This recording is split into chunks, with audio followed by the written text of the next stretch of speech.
Wait, Ethan is posting IG stories about a Daily Caller article on you right now. Daily Caller, the Daily Caller, Tucker Carlson's operation. The Daily Caller literally had numerous editors that were outed as white supremacists that had to be fucking fired and disgraced because they were straight up posting on fucking white supremacist websites, like anti-Semitic white supremacist websites. Ethan purposely cropped out the Daily Call. Oh my God. As Dems wrestle with anti-Semitism crisis, media tries to elevate terrorist sympathizing extremist face of the party. Where is this from? Not from AOL, of course. It's actually from the Daily Caller. But all right, so let's begin. Hey guys, it's a soft take, or newly referred as a dumb fucking moron. Hila Klein, once the reserved counterpart to Ethan. She was known for her awkward charm and subtle humor. In the early days of H3, she was the shy, friendly presence besides Ethan's loud personality. The things she would say were once lighthearted or grounded. She left last time as an Israeli. She enters today as an American. Hila, how does it feel? Tell me everything. I feel like now I can really ride it. You know, we got the flags and the balloons. Like, I feel like every old person on a mobility scooter, they always have this like personalized touch to it. Absolutely. And now we got ours. Right. To have shifted into someone who appears more vocal than thoughtful. Adam McIntyre needs to just like disappear. Yeah, Sam Cedar, another one I'm ready to burn. I know, you already did most of the work. And also someone who seems to donate money to a slop tuber who hosts a show called Ultimate Review that picks apart sexual allegations. The Ultimate Rape Review, for those of you who didn't know. What is the people were mentioning this, and I saw whatever that is. What is that? What, like, is this serious? I don't know either. I only found out because someone in my audience informed me, but they said that it's apparently like they tier list like rape allegations or something. I don't know. I mean, it's just like the utter well of depravity is endless, especially in the Western world, but especially in America. Holy fuck. But it's like his stream does that.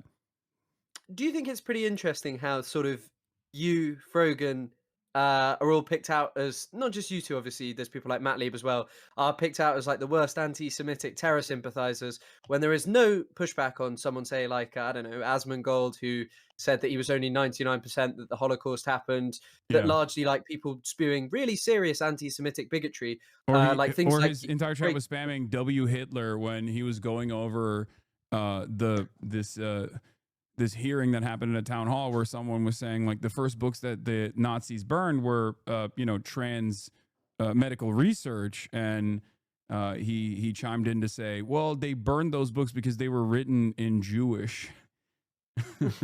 And I mean, on this topic, it's kind of interesting as well, exploring your ideology versus what a neo-Nazi's ideology is, which is someone who hates on the basis of claiming that, this person has a different identity to me and they're trying to ruin everything around me. They're trying to ruin and degrade society, which is nothing like what you say. And yet, rather than, confronting and saying, hey, there's a rise in this similar bigotry that once existed, it's just ignored in favor of using anti-Semitism allegations as a means to not talk about Palestine. Yeah. Also, another thing that I was going to mention with respect to Asmongold is apparently he is calling for my banning as of today, and he is the largest political content creator on not only this platform, but I would say the largest right-wing political commentator online right now. And he's been calling for my banning because I said in my conversation with Ethan that I stand 10 toes down in solidarity with the actions the Houthis have taken exclusively on the blockade of the Red Sea as a mechanism of punishment against Israel that's committing a genocide, which is, I think, as I mean, I don't know how you could have an issue with that. I guess you can. I know you don't have an issue with that. I mean, I know how Americans can have an issue with that, where they say, well, they're bad and they're scary. Well, even the UK government would allow me to say that. So, you can't speak positively. Obviously, kneecap are in trouble for what they said about Hamas and Hezbollah. Houthis are not a prescribed terrorist organization here. So people are always chanting Yemen, turn another ship around. So, I think I agree wholeheartedly with what you're saying, and thinking that you deserve a ban in comparison for Holocaust revisionism. Yeah, it's an interesting topic of discussion. All right, let's continue. So LOLCal Live, a podcast co-hosted by Keemstar, someone that previously made her life hell. But first, who is Hila actually? She's the co-host of a podcast with her husband who's turned arguing with everyone into a full-time sport while she contributes to the show by slowly rotating in her chair. She's the founder and CEO of Teddy Fresh, a streetwear brand with a questionable theme that appears to sometimes allegedly borrow designs. Teddy Fresh also has a good causes section on their site, proudly listing charities they claim to support, which is a great thing. I appreciate them for doing. However, let's just say that I found out that not everything on that list checks out, which I will get into later on in the video.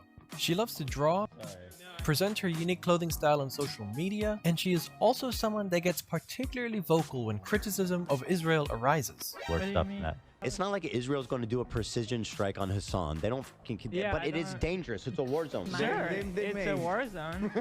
They may. But what? He was in the running for anti-Semite of the year. They may. Nah, And it's I a don't think different you guys world. understand Yeah, it's a Israel. It different doesn't work world. like that They're there. not. And this is where she gets quite a lot of backlash. It's not because she's from Israel or that she served in the IDF.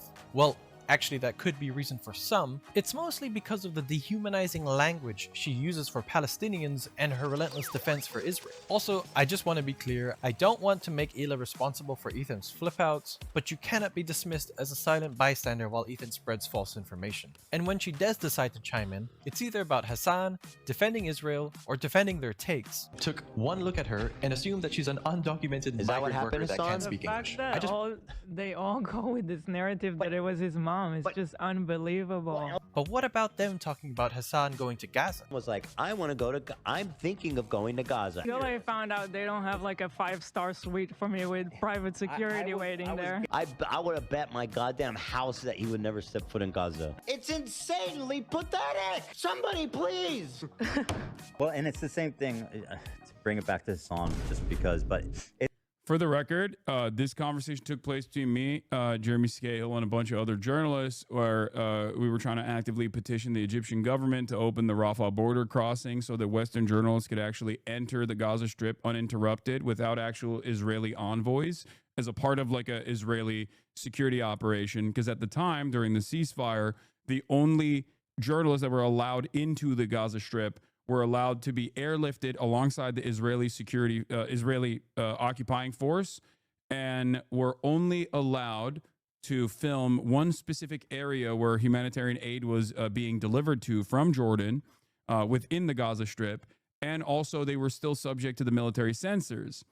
And this is the reason why no real reporting, with the exception of course, the Palestinian journalists that bravely have been reporting on the conditions every single day, has come out of Gaza even during the ceasefire period. And you can't forget the brave reporting of Douglas Murray doing propaganda for the Israeli state with Oh the IOF. God, you know? yeah, yeah. But I mean, on this topic as well, I know that people started kind of mockingly saying "go to Gaza." That's actually just what the Israeli far right says to other Israelis who protest about it. They just tell them Yeah. go to Gaza. It's like a threat to basically die.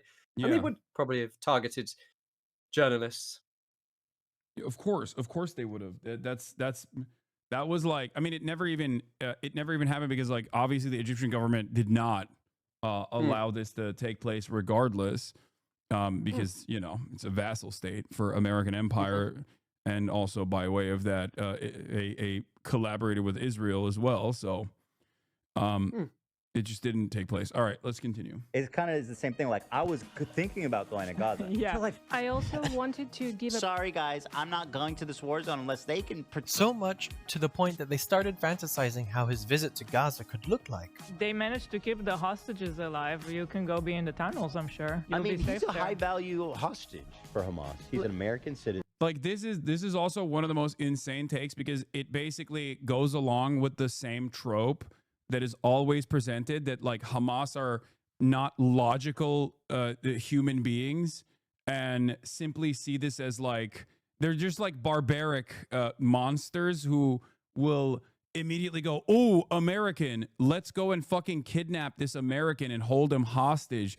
This is a high value hostage." Now, this is silly for a couple different reasons. One, why in the ever-loving fuck would the Trump administration ever demand my return? Someone like myself, like that's ridiculous.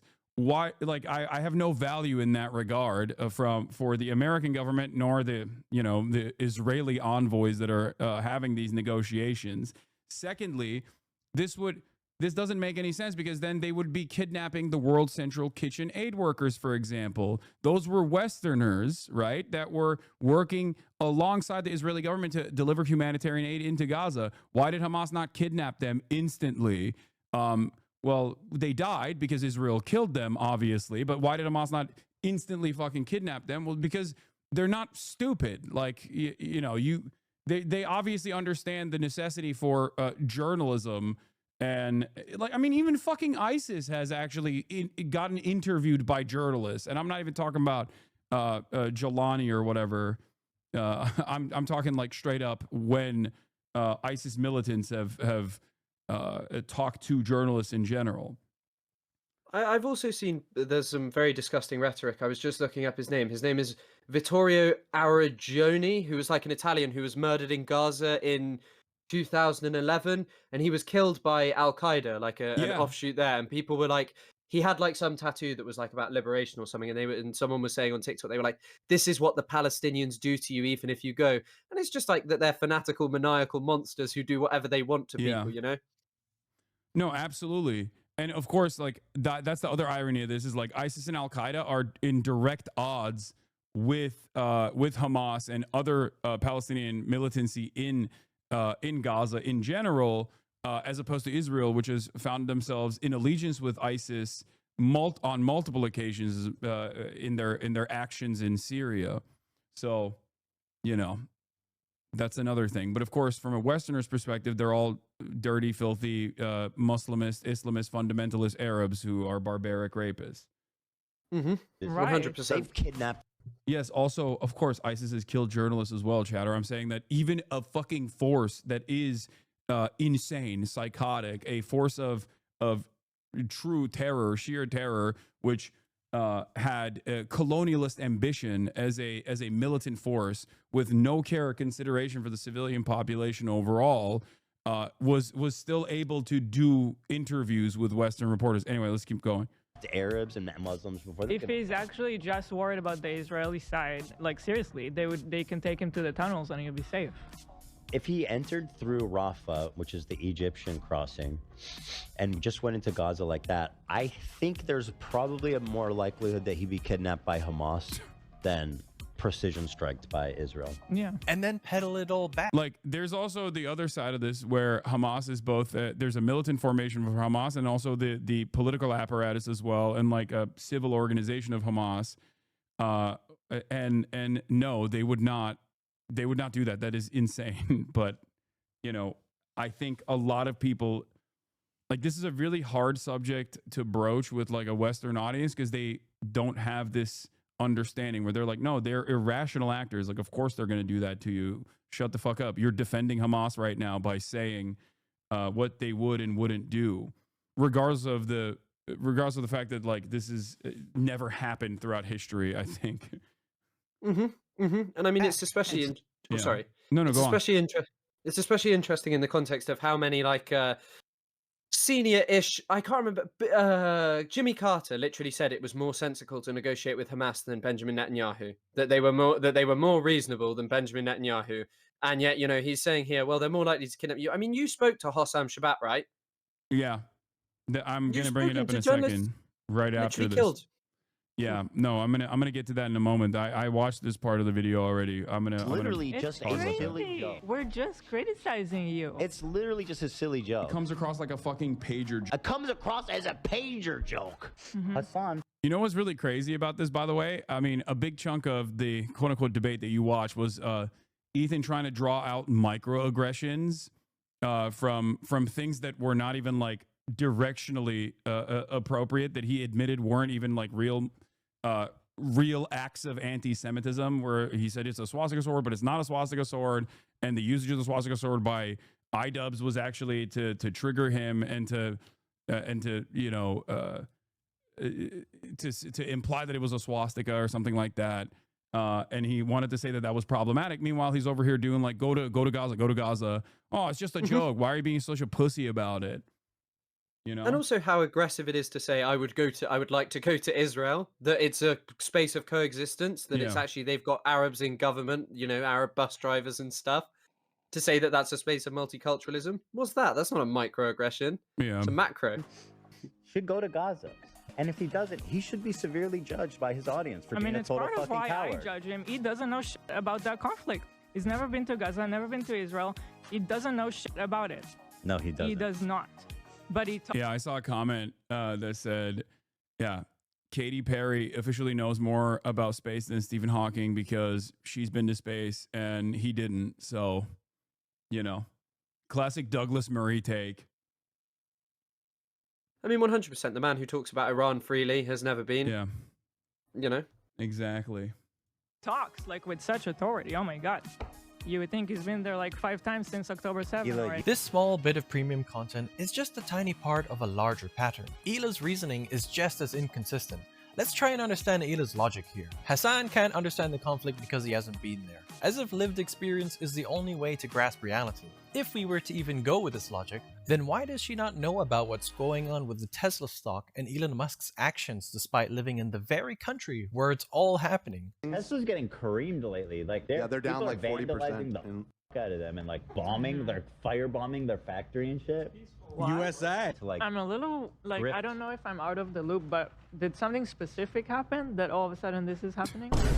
I mean, that's quite an integral part of the ongoing events in the United States and its political landscape, while selling anti-Elon shirts in her own shop. And by the way, if you're watching this and thinking, oh, how come all the soft take can do is bring up Hasan? And well, the answer to that is simple. I don't. They do. What am I supposed to talk about when almost all of their content is referring back to Hasan? I just follow the storyline they keep writing. But anyway. It's really interesting how we just cannot criticize him. And then whatever we dare to say about him in a criticism manner, we are a threat.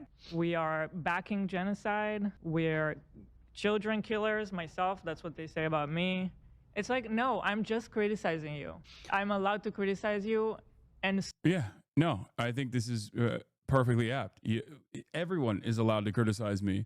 It's just what you are spending your time on matters. I think we have a finite amount of time on this planet Earth, but also we have a finite amount of time with our platforms that we have. And if the overwhelming amount of commentary revolves around like allegations of anti-Semitism that are not warranted at all, or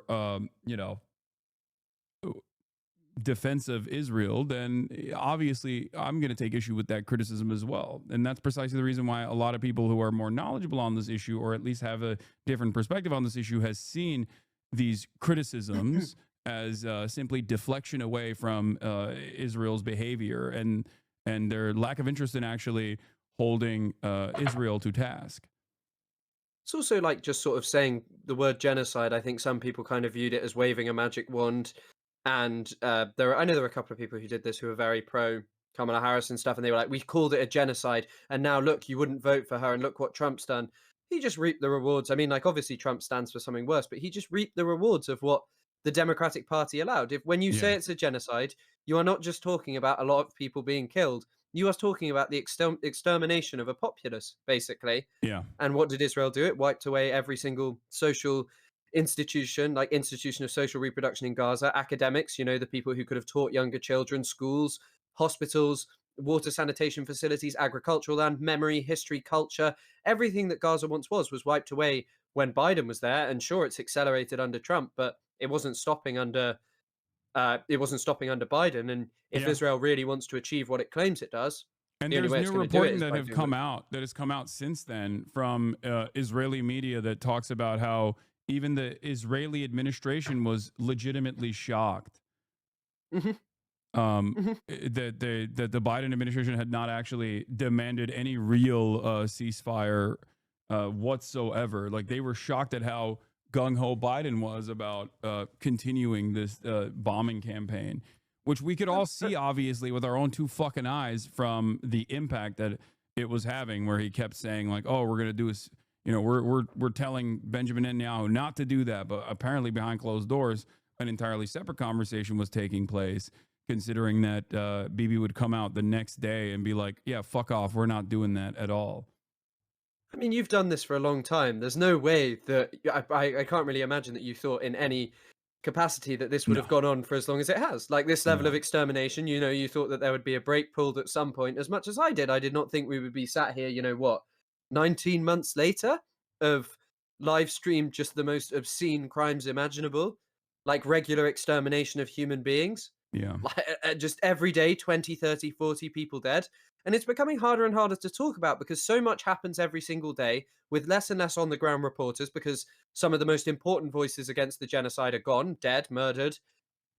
And increasingly we see less and less and we have no idea what's even really happening there anymore, like the levels that it has now reached. And, you know, it's 15 months of this and people act as if saying, well, there's a genocide waves it all away. It doesn't. Even if you think that there's a genocide, it's about talking about it and saying, hey, these really bad things are happening. And of course, anti-Semitism matters, but your feelings are incomparable to the feelings of Palestinians who live there and also Palestinians who don't live there. You know, people who live in Western countries now and got out of Gaza, maybe for whatever reason, to go study, to go live, to go do something else.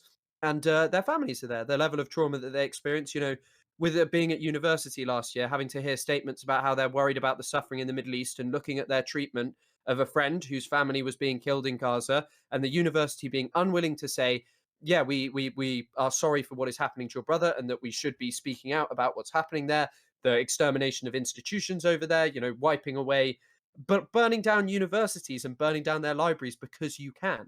And you want to talk about your feelings now instead of the feelings of people who are experiencing something that is incomparable. Your feelings as a consequence of your audience being at odds with your commentary on this issue, like the lack of interest that you have in focusing on the actual victims in the story and consistently trying to turn around and talk about the victimhood that like Israelis must feel or the victimhood that American Jews might feel because of this this dangerous conflation of Judaism and Zionism. Ironically enough, a conflation that Ethan himself makes with regular frequency.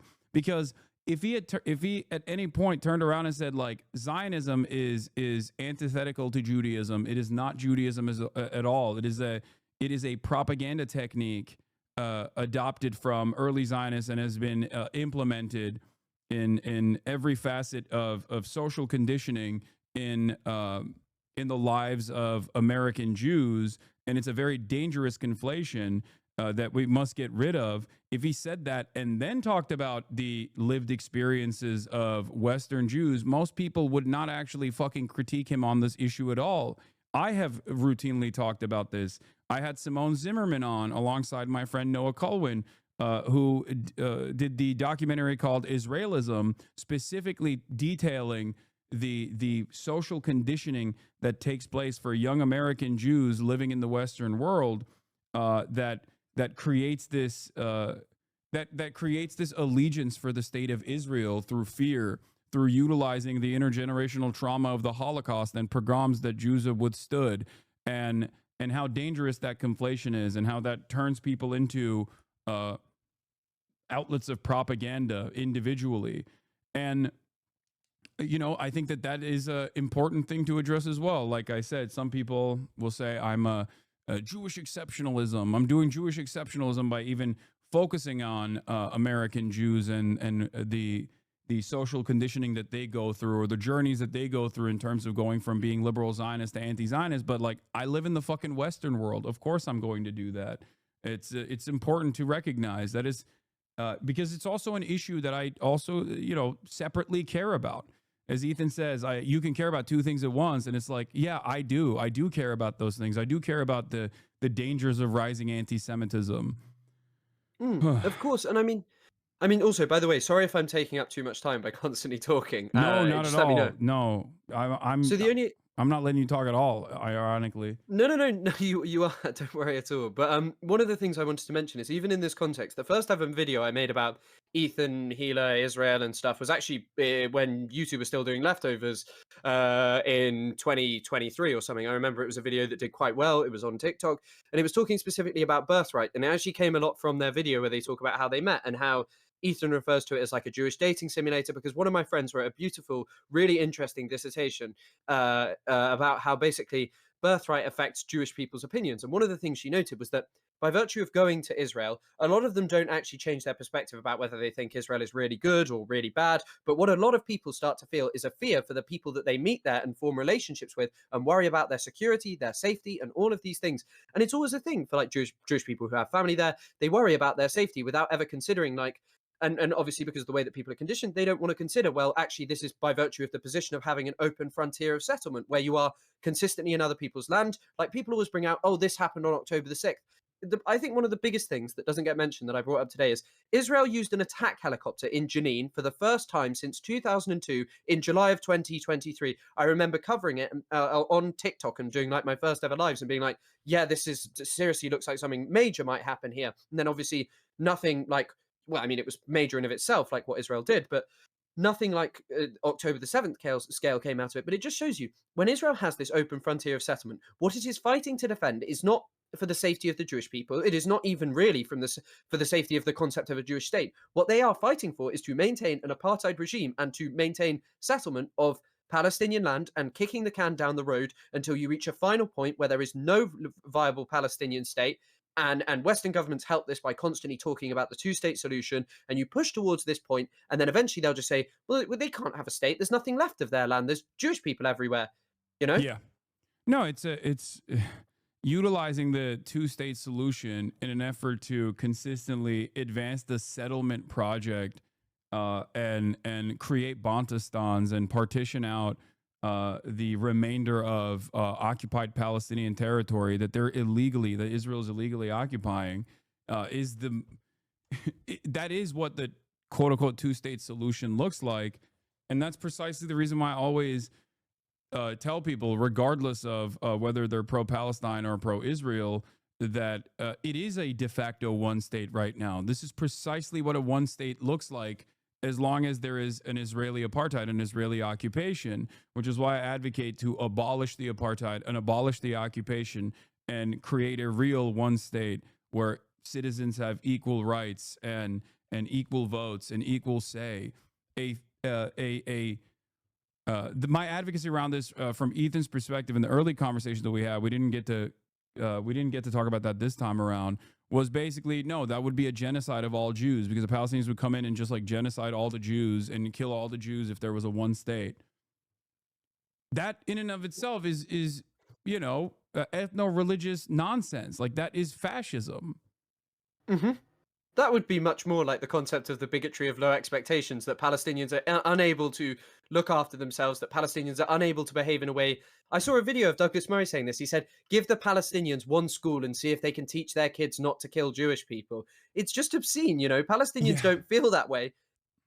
Palestinians, they have a higher literacy rate than the Israeli society. What the fuck is that? Mm-hmm, like, 100%, 100%. It's so racist. All right, let's continue. Still want good stuff to happen for Palestine. Like, I can do both. It was really hard for me to find those moments where she shows that she wants good things to happen for Palestine. The ones I found are in this video. But let's talk about the labels Hila deals with. And could it be that they come from Hila's patterns on the H3 podcast? Patterns of deflecting, dismissing, and downplaying Israel's actions. It's so complicated. Yeah. From their perspective, it's like, these guys. But they go specifically to people who they know are terrorists, and they have a history of that stuff, and they know they have guns.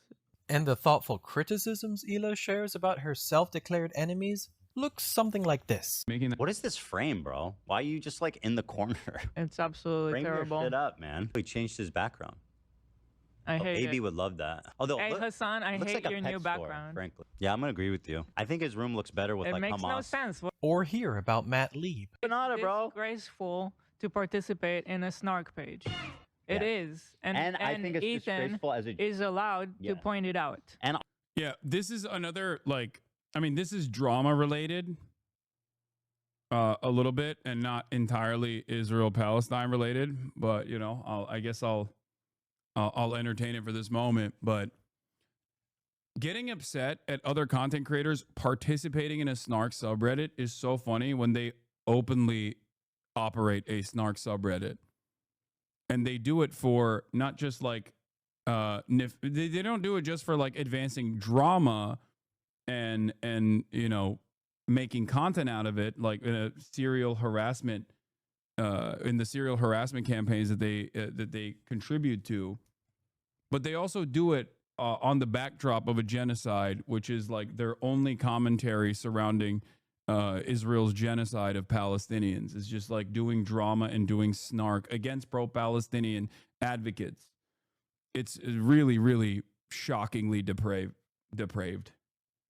100%. 100%. Yeah, just, I mean, just making it all about, even during the debate, having to hear about like your head being small. Like, who cares? I swear it's something also that you joke about quite a lot, you know, just having to hear about that, like in between. It's like, there were certain parts as well that I just had to skip because I was like, there's not much to analyze here. It's just Ethan sort of being mean and just for the sake of it and like mocking the way that you speak. And it's just like, what is this? This is just feeding into people who just hate you anyway. And I guess feeds into what I said about it. People had already decided what their mind was. I'm sure that there are some people who actually did change their opinion because of it, but there are tens of thousands of people who went in and they would always say that Ethan had, you know, destroyed you and that he really got you on this one, that he has like an epic clip of it. And it's just like, I don't know. I don't know. It's very hard to see. The epic clips that have come out so far from their side have been Ethan repeating that he wouldn't like it if Anne Frank resisted against the Nazi occupation. And also, what's the other one? The Arab anti-Semitism caused Arab Jews to become Zionists. That's those are the two major points that they've arrived at, I think. Yeah, Ethan, mocking your speech is wild. I will not expand on it. Yeah, that was, I mean, that stuff was like really childish. I didn't really care about that. I don't know why he thought that made him look good. I suspected he was trying to bait me, as I've said, to like say something against him that he could then package up as like ableism, to say like, oh, you're being ableist, I have Tourette's or something. I didn't really entertain that at all because I feel like it's bad. It's a bad optics in general. Let's continue. Also, and if that's too much for you, maybe get off the internet. Right. And maybe don't work for a reputable company like Red and Link. You don't deserve to work there. Or this Instalock, you're going to get fired. One speed, always.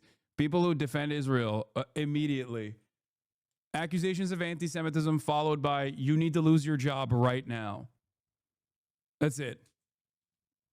Yeah. Very reasonable criticism of Sam Cedar. Sam Cedar, another one I'm ready to burn. By the way, Sam Cedar agrees with me. I saw a clip of him the other day being like, saying that he's too state. I don't know. Too state. I was like, I agrees with you because he also like protects Hasan at all costs. She was right. He was wrong. She wasn't wrong.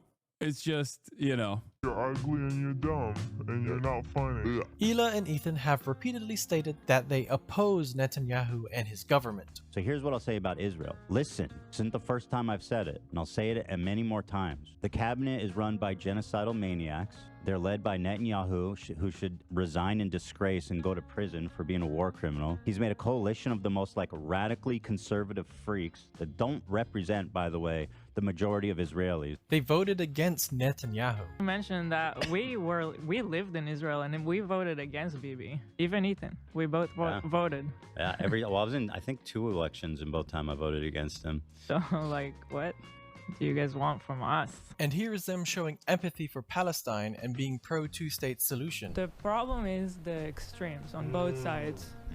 The Orthodox Jewish people cause trouble, and the terrorists.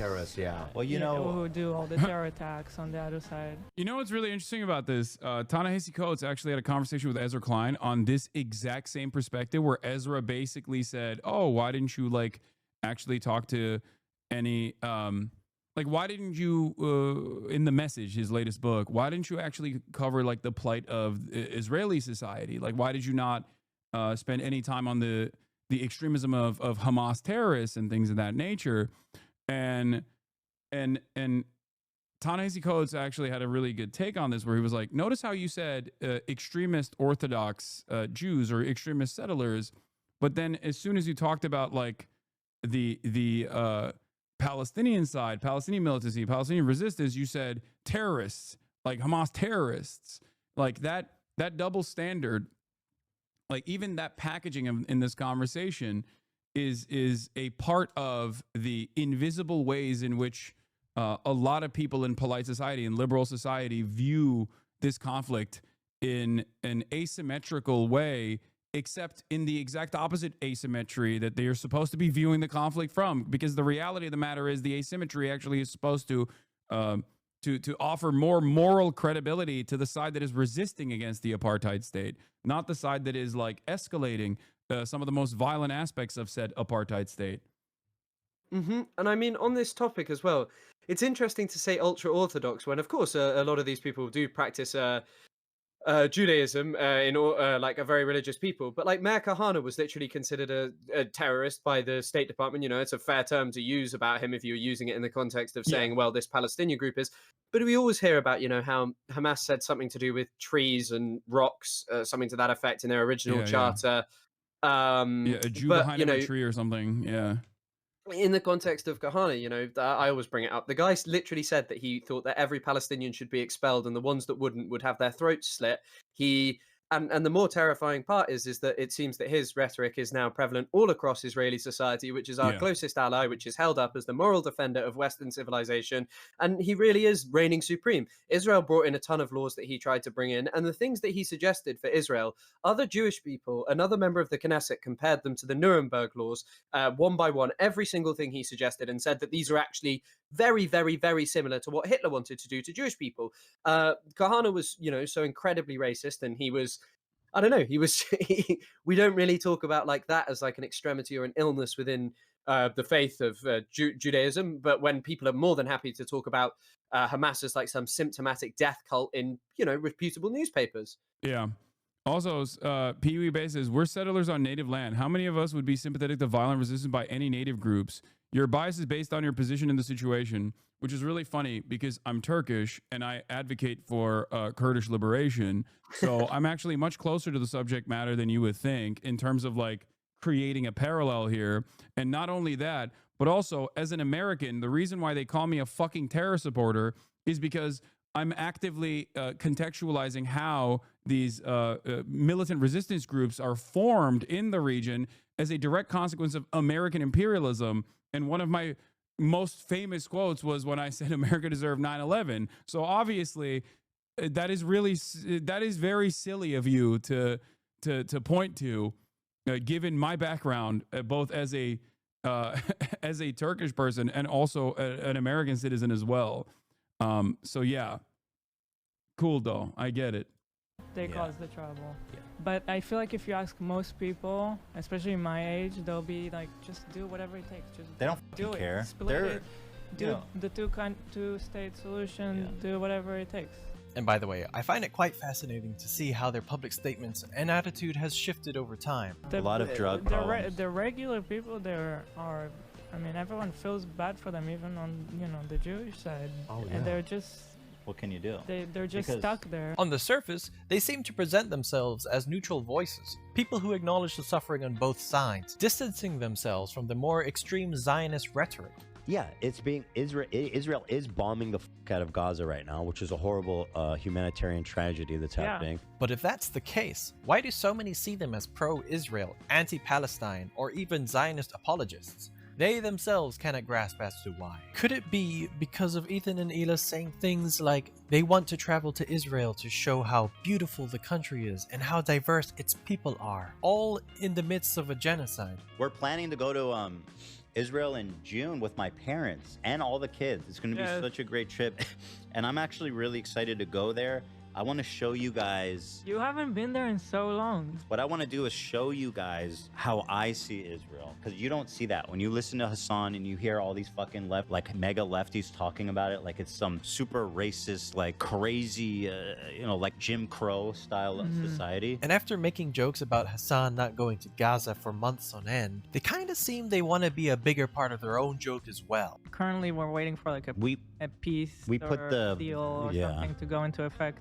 Yeah, we put the visit off while the war is because we want to come with the kids, and I don't want them to have to deal with sirens and seeing all that, hearing all that shit, you know. Or is it Hila's constant IOF apologies instead of finding one critical word about her own service or the IOF in general? And there's other countries that have mandatory service armies. Very common. You're just being racist. If you have a problem with the whole country, including, that's by racist. Turkey has mandatory military service.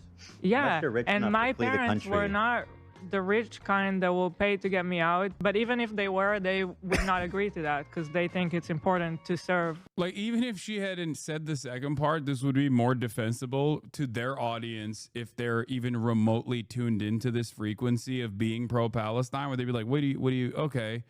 But like, she packaged it up with like, no, mandatory service is also good because like it's an honor to simply serve. Like making that statement is so crazy. Ethan tried to come at me with a similar perspective when we were having this conversation where he's like, well, you pay taxes in America. And it's like, yeah, that's precisely the reason why I do talk about Israel virtually every fucking day, because I see my own moral culpability. I see the violence that my tax dollars contribute to, which is why I want others to also wake the fuck up and try to put an end to this, try to put a stop to this violence, saying, oh, well, if you didn't serve, you would also, you'd be in jail, right? Or if you didn't pay your taxes, you'd be in jail, as though this is a similar comparison, especially considering that, like, I have no say. I try to have more say in where the taxes get allocated to, but there's still plenty of good things that those taxes actually go towards, like building roads and funding education.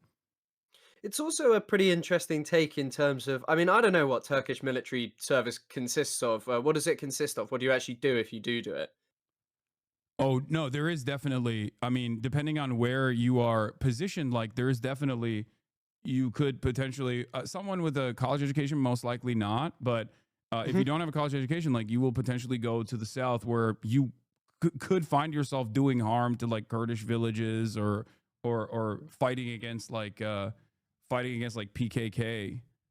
That's exactly what I mean. Why, Mr. Middle East understander, why would you say that you should have done that? Yeah. It's not like a good or awesome thing to be doing, just going and like serving to oppress Kurdish people, Yeah, I don't want to go do war crimes in fucking Syria, dude. What the hell? Like, exactly. Like, I mean, I thought about that as soon as it was brought up. I was like, why on earth would you ever say, if, you have like even a basic knowledge of the Middle East, that it's a good idea to join the Turkish military? Like, yeah. It's just which ridiculous. is ironic because I when I was younger, I wanted to do it because I thought like, oh, it'll be fun to do for like the limited service that you do when you have a college education and also have worked in a foreign nation for an extended period of time. There's like limitations to how long you can serve. Like you get breaks basically. And thank God I didn't do that, to be fair. Holy shit. Like everybody else in the country. I mean, it's a very selfish move to decide, okay, I'm not going to do it, but everybody else will. Like, I mean, when you're growing up with constant terror attacks, the army is a necessity. Yeah. It's just for one person to decide, I'm not going to do it, is a very selfish decision, because meanwhile you're not doing it, everybody else is doing it and putting their life on hold. Very important years of your personal development, you're putting it on hold to go do this, and it helps nothing with your career afterwards.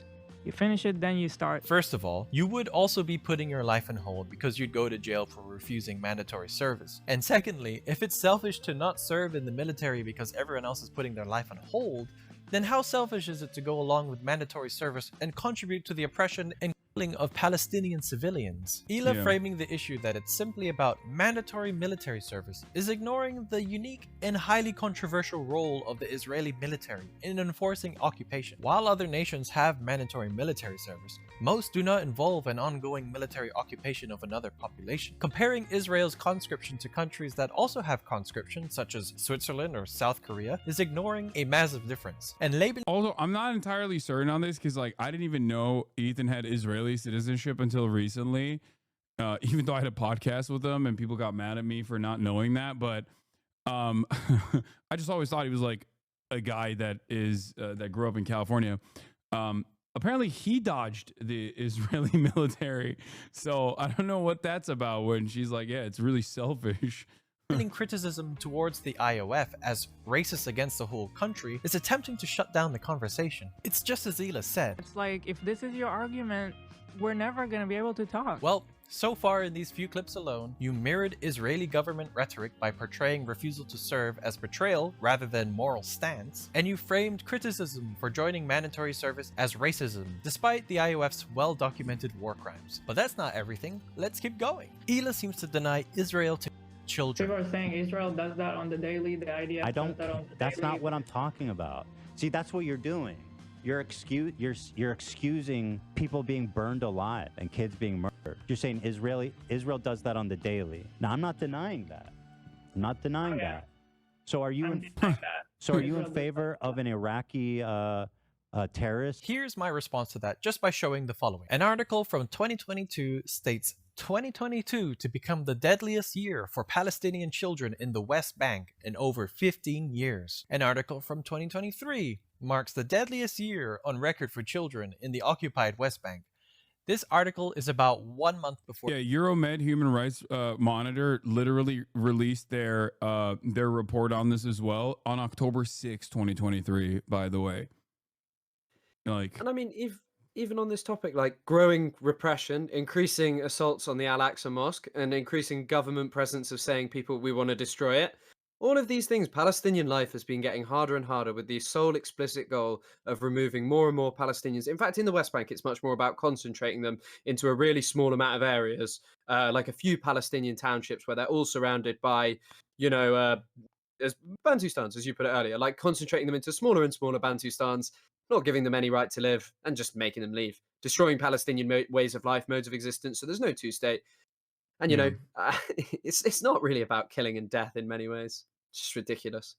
For the October 7th attacks. Now, it is worth quickly disclosing that the next few articles I'm about to show occurred after she said that she denies this. But Hila never seemed to have changed her mind about this, at least not publicly. An article from 2023, after the 7th of October, more than 3,195 children in 3 weeks. In 2024, the Gaza Strip was recognized as the deadliest place on earth to be a child. And finally, since the breakdown of the ceasefire on the 18th of March 2025, the Gaza Strip has left at least 322 children and 609 injured, constituting a daily average of around 100 children or maimed over the past 10 days, according to an article by UNICEF. Kids being murdered. You're saying Israel does that on the daily. I'm not denying that. So are you This kind of disbelief in what Israel is capable of seems to have rubbed off on her husband, Ethan, who portrays the country in surprisingly positive light. People are so weird about Israel media because, like,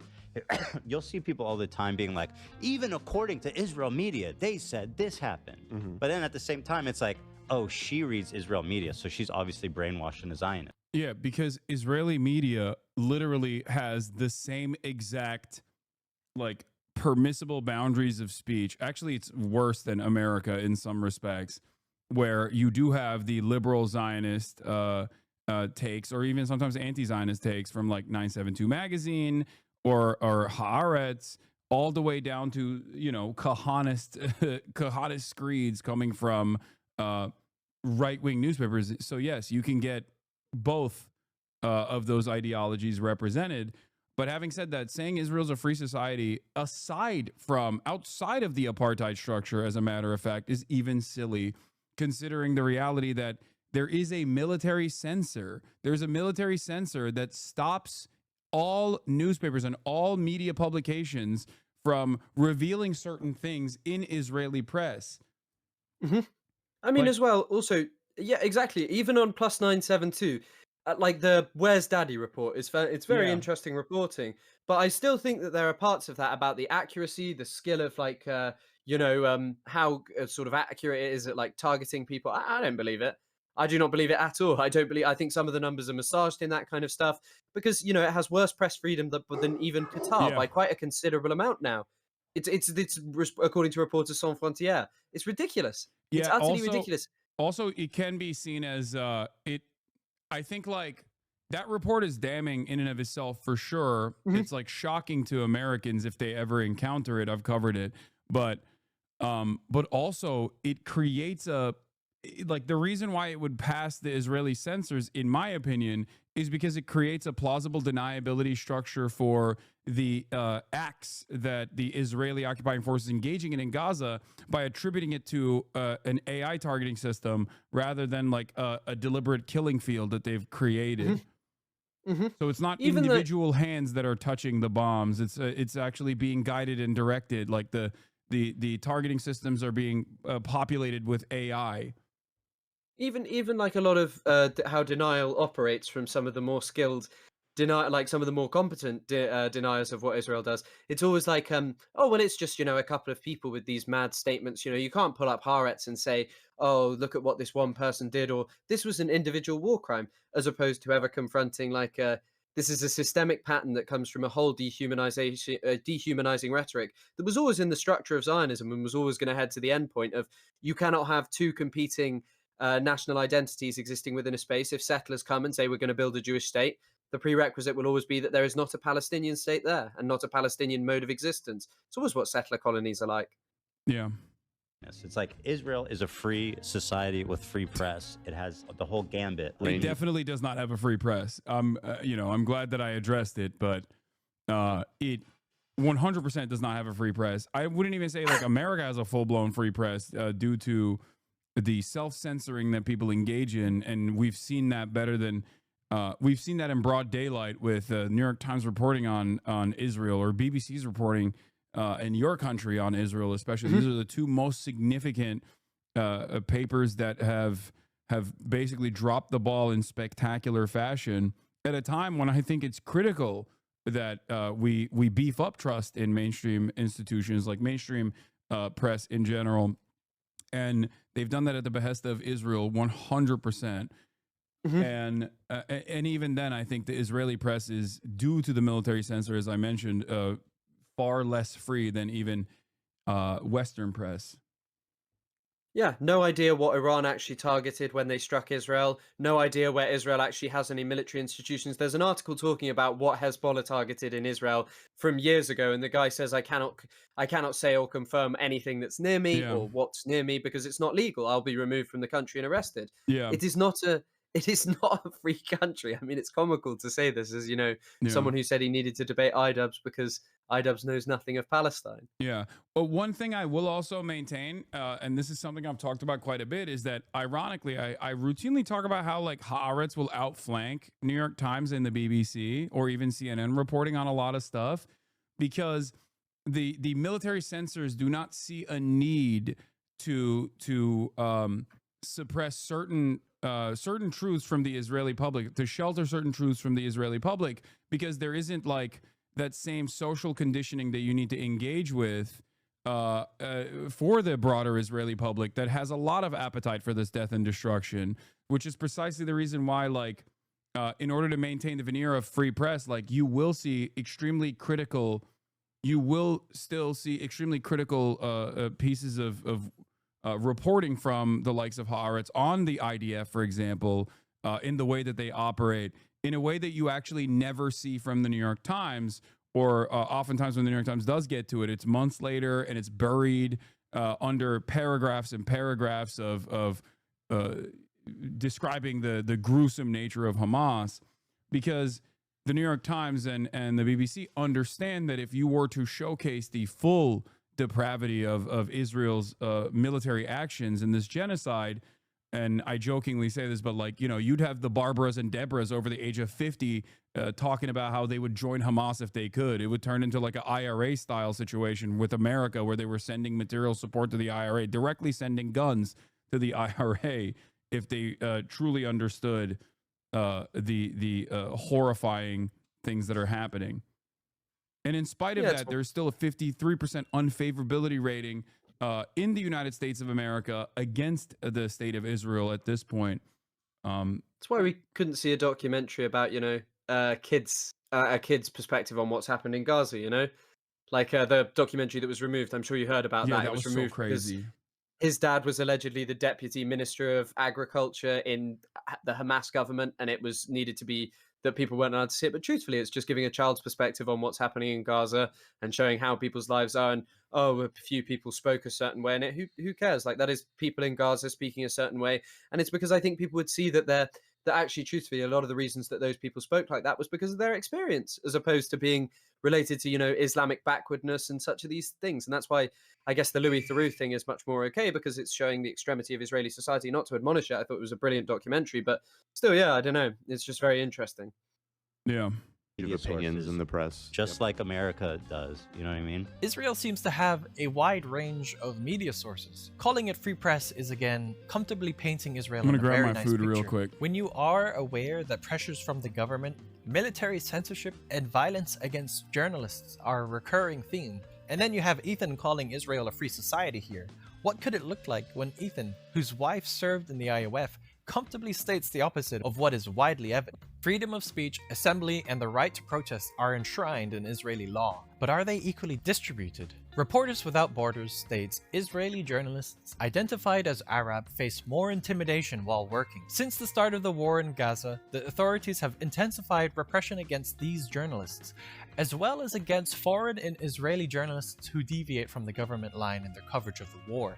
Organized crime networks try to restrict coverage of their criminal activities, and in the ultra-orthodox media, women are almost completely excluded. Time. In the deadliest period for journalists in modern history, at least 131 media workers have been killed in the Gaza Strip since the start of Israel's retaliation for the Hamas attacks of October 7, 2023. International media groups are alarmed by Israel's naming 6 Al Jazeera journalists as terrorists. Article 19. Since Israel's war on Gaza began in October 2023, the devastating impact on journalists has been clear. They have been killed in unprecedented numbers, threatened, and harassed. Protecting press freedom remains critical to documenting human rights violations, conveying the voices of Palestinians in both the West Bank and Gaza, and enabling accurate reporting. The Guardian. Jeremy Bowen, the BBC international editor, has accused the Israeli government of blocking journalists from Gaza because of scenes they don't want us to see. Despite all of this, Ethan and Hila continue to paint Israel as a bastion of free expression, and then Hila continues to reinforce a sanitized image of Israel, brushing off any real concerns about press freedom and safety. I can't get any security assurances against Israel, obviously. Well,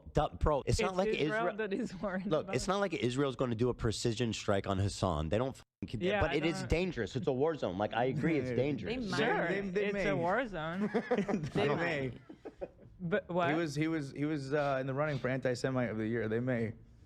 Nah, And he's- it's a I whole don't think different you guys world. understand Yeah, it's a Israel. It different doesn't world. work like that. They're there. not. Just 3 days after the stream, American Al Jazeera journalist Hussam Shabat and Palestine Today journalist Mohammed Mansour were killed by the IOF. And he's- I It's a don't think different you guys world. understand Yeah, it's a Israel. It different doesn't world. work like that. As if the country is incapable of such actions, even though reports from groups like Reporters Without Borders, Human Rights Watch, and Amnesty International show otherwise. Here are some more cases that really prove that Hila knows what she's talking about. In 2003, American student and peace activist Rachel Corrie attempted to stop the demolition of a Palestinian home by standing in front of an Israeli bulldozer. Despite her non-violent protest, she was tragically killed when the bulldozer ran her over. It's a I whole don't think you different guys world. understand Yeah, it's a Israel. It different doesn't work world. like that. And in response, there were, or even still, Facebook posts. Yeah, I understand Israel is exactly like that, especially because, as you pointed out, I was in direct correspondence with Hossam up until Israel assassinated him. So that's another like insane thing that I never got to tackle when talking to Ethan about how like Israel doesn't do that. Israel doesn't target journalists, and Israel has targeted TikTokers. Like Israel has killed TikTokers in my community, like Meadow, and journalists that I was corresponding with as well, while simultaneously calling them Hamas or Palestinian Islamic Jihad operatives. Yeah, I mean, Hossam was apparently some kind of sniping militant who's just, communicating with people, also alongside reporting, and just went through so much. And, was really a hero, and yet we was degraded in such a way. But I mean, it's just atrocious. But I guess that's kind of the problem with the debate, because how can you really bring up all of this stuff? Because Ethan has done so much, and he would have just said, "No, I didn't say that. I didn't do that. That's not what I did. You're misrepresenting me." Or, "Oh yeah, I don't actually think that." When you've said these things, and you must be able to admit that this is not anti-Semitism. Yeah. And I mean, It's- even this topic I also find very interesting, the Rachel Corrie stuff, because I mean, I've spoken about this before, but I don't know if you've ever noticed this. It's kind of problematic in a sense of, not to undermine what people do, but in the sense of that people are always much more fussed when someone with a different passport, when someone with who is doing peaceful activism is killed, as opposed, and we kind of know all their names, but we often do not know the names of the Palestinians who were killed doing the exact same thing. The people who are killed at weekly demonstrations at certain villages in the West Bank who are just shot by Israelis, the hundreds of people killed during the Great March of Return, maimed, all of these things, we don't know their names. And it's kind of like a sad thing of, not to admonish and not to say people shouldn't go and do these wonderful things and stand with the Palestinians, but it's just this unfortunate thing of how media works, that we sadly only hear when it's someone who doesn't have a Palestinian citizenship, basically. Yeah, World Central Kitchen workers as opposed to the hundreds of humanitarian aid workers that Israel has killed. But I mean, that is like the entire, I described to my audience the entire purpose of like Doctors Without Borders and organizations such as this one is like trying to use Western chauvinism as a shield, basically. And it's the same reason why I also will always support anti-Zionist activists inside of Israel, or even like peace activists that go and Israeli peace activists that go and like defend the Palestinians during olive harvest season from by putting their bodies in front of the Israeli occupying force, utilizing the religious, ethno-religious supremacist ideology that is guiding this entire movement, that makes it so that they are not targets of the military. Like the Jewish Israelis are not targets of the military because of this supremacist ideology. So them using that as a shield is always a good thing, and I will always defend it. Of course, and it's just this sad. I guess it's just this sad context of like, we're so Palestinians are so easily forgotten in many senses, and even in I will always remember Hossam Shabbat's name, and many other journalists, Ismail Al-Ghul, who was killed, but there's so many Shireen Abu Akleh as well.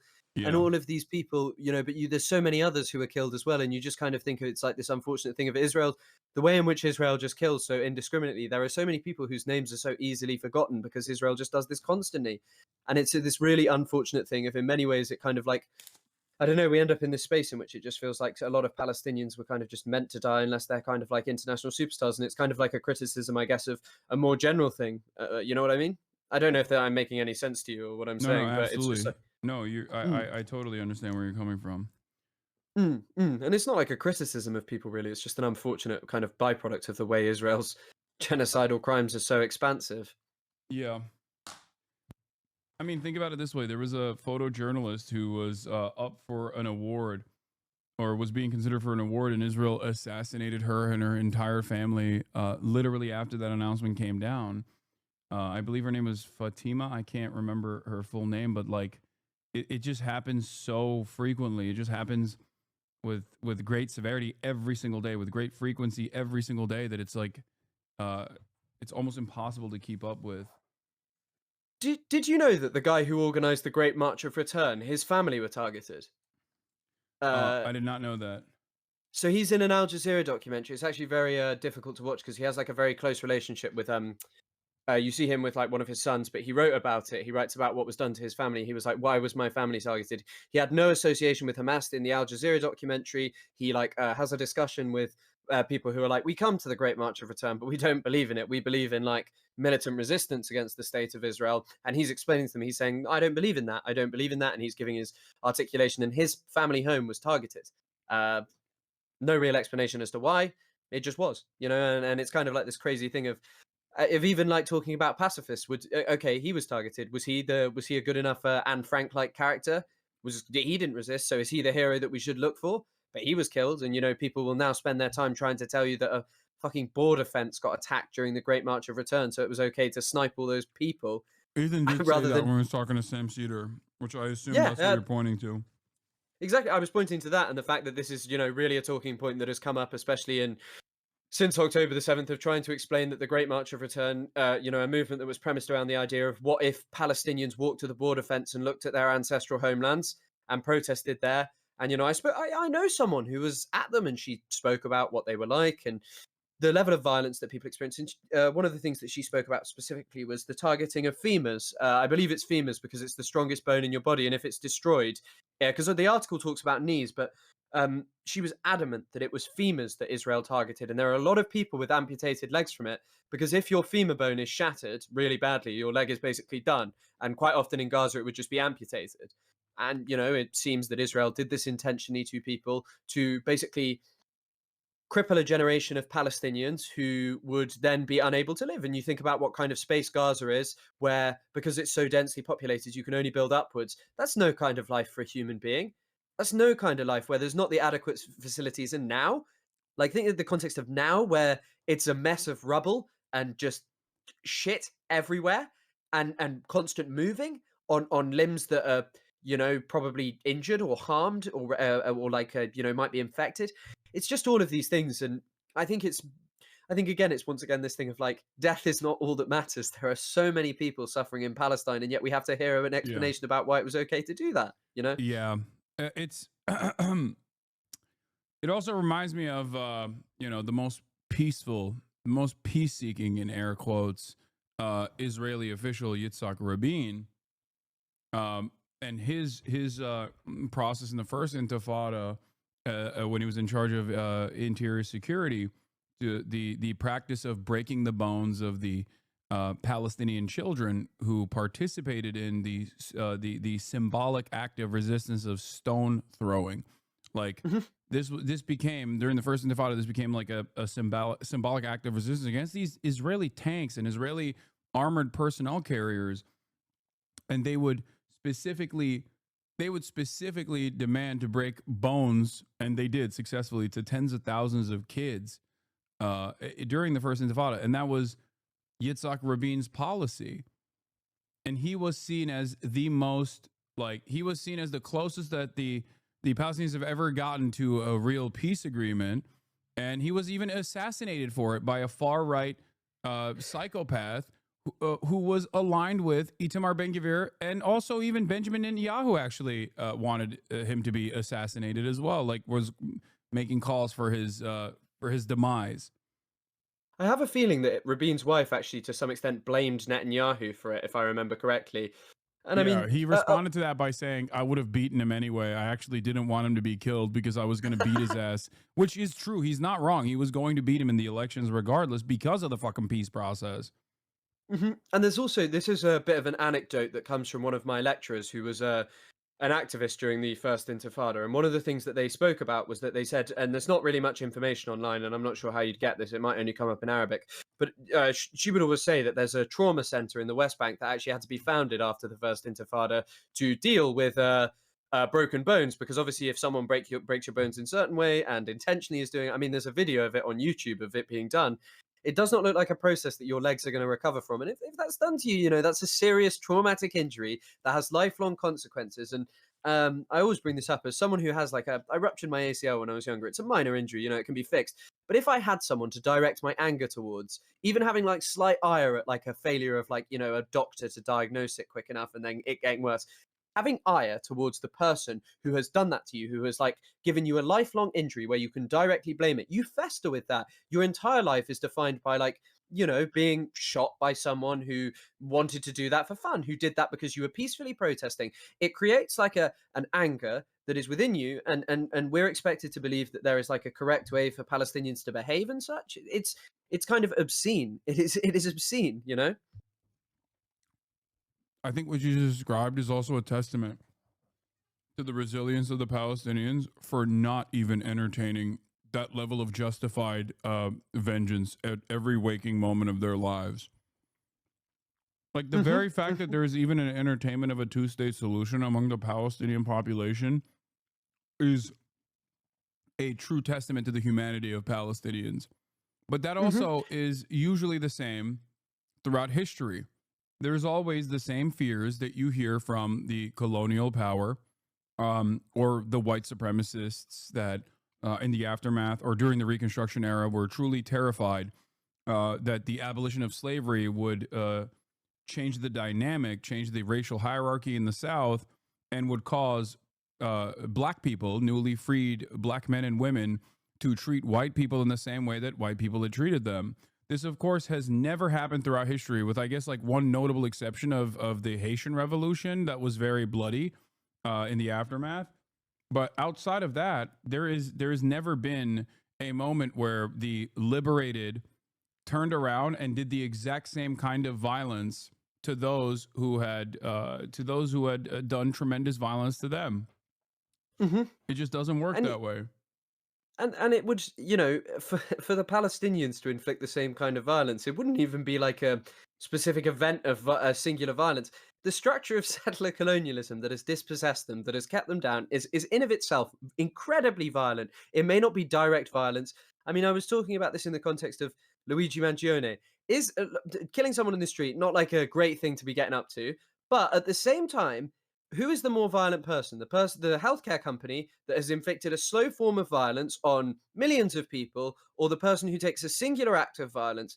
And to create a structure like Israel has, that is systemic violence, violence of a benign kind in many cases, of you know, ruining people's day-to-day existences. Legalizing the it's not even social murder at that point. It's just like it's like perfectly legal. Yeah, I mean, I guess social murder is perfectly legal as well, but it's just it's very difficult to, you know, see to see people tell me that, like, you know, October the 7th is like this unimaginable act of barbarity, and that keeping human beings under apartheid, a recognized crime against humanity, is somehow not a kind of violence that, you know, deserves a greater condemnation or a contextualization of why October the 7th may exist. And this is something that Israelis themselves, there are like people who say this. I'm pretty sure Gideon Levy said this like pretty soon after October the 7th, that how can you not expect blowback? And he's not exactly like, you know, a massively anti-Israel character, you know, and there are like an increasing number. There are an increasing number of Haaretz people. editorial. That was what was really interesting. I remember the Haaretz editorial board had the exact same, almost verbatim, exact same take that the Harvard student Palestinian youth movement had. And in the Western world, in the aftermath of October 7, Bill Ackman and numerous other very powerful figures that are now like permanent fixtures in the Trump administration, as a matter of fact, came out and demanded the doxing of these students for putting the burden and putting the responsibility, the culpability of October 7 directly in the hands of the violent ways in which the apartheid has unfolded upon the Palestinian population for 75 years at that point.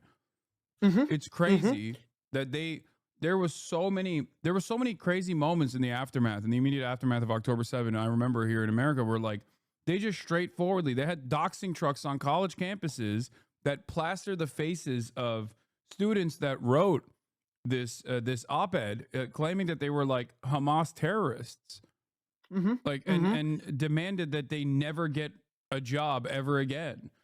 It's insane. Of course, and I mean, I get bizarrely, it was actually the first ever video I made was talking about cancel culture and saying, hey, I actually think cancel culture is pretty fucking real if you talk about Palestine. If you talk about it, it is a major risk, and it is a cancel culture that is not going to win you like a major audience for like after post October the 7th. You had a lot of people who have one video where they were like, hey, I was fired for my job on and talking about Palestine, and a lot of people will be interested in that, but then they won't be interested in what comes afterwards. It's not like Ricky Gervais or something, you know, where you get all these shows and doing a tour out of it. When it comes to Palestine, this is a serious threat to your career, and many people are scared to act in certain ways, to speak freely about a state that, you know, has perpetrated innumerable crimes, innumerable and crimes that I don't think most of us even know about, and ones that most of us will never even know about, because Israel has destroyed so much of the evidence and, you know, buried so many bodies. Yeah. Also, this video that we're watching, while people might look at it as like simple drama or whatever, but like this is a direct participation in that exact same cancel culture structure that we're talking about, that one that has real repercussions, and maybe in this administration, as a matter of fact, one that might have criminal repercussions, because that's what the Trump administration wants to do. All right, let's keep going.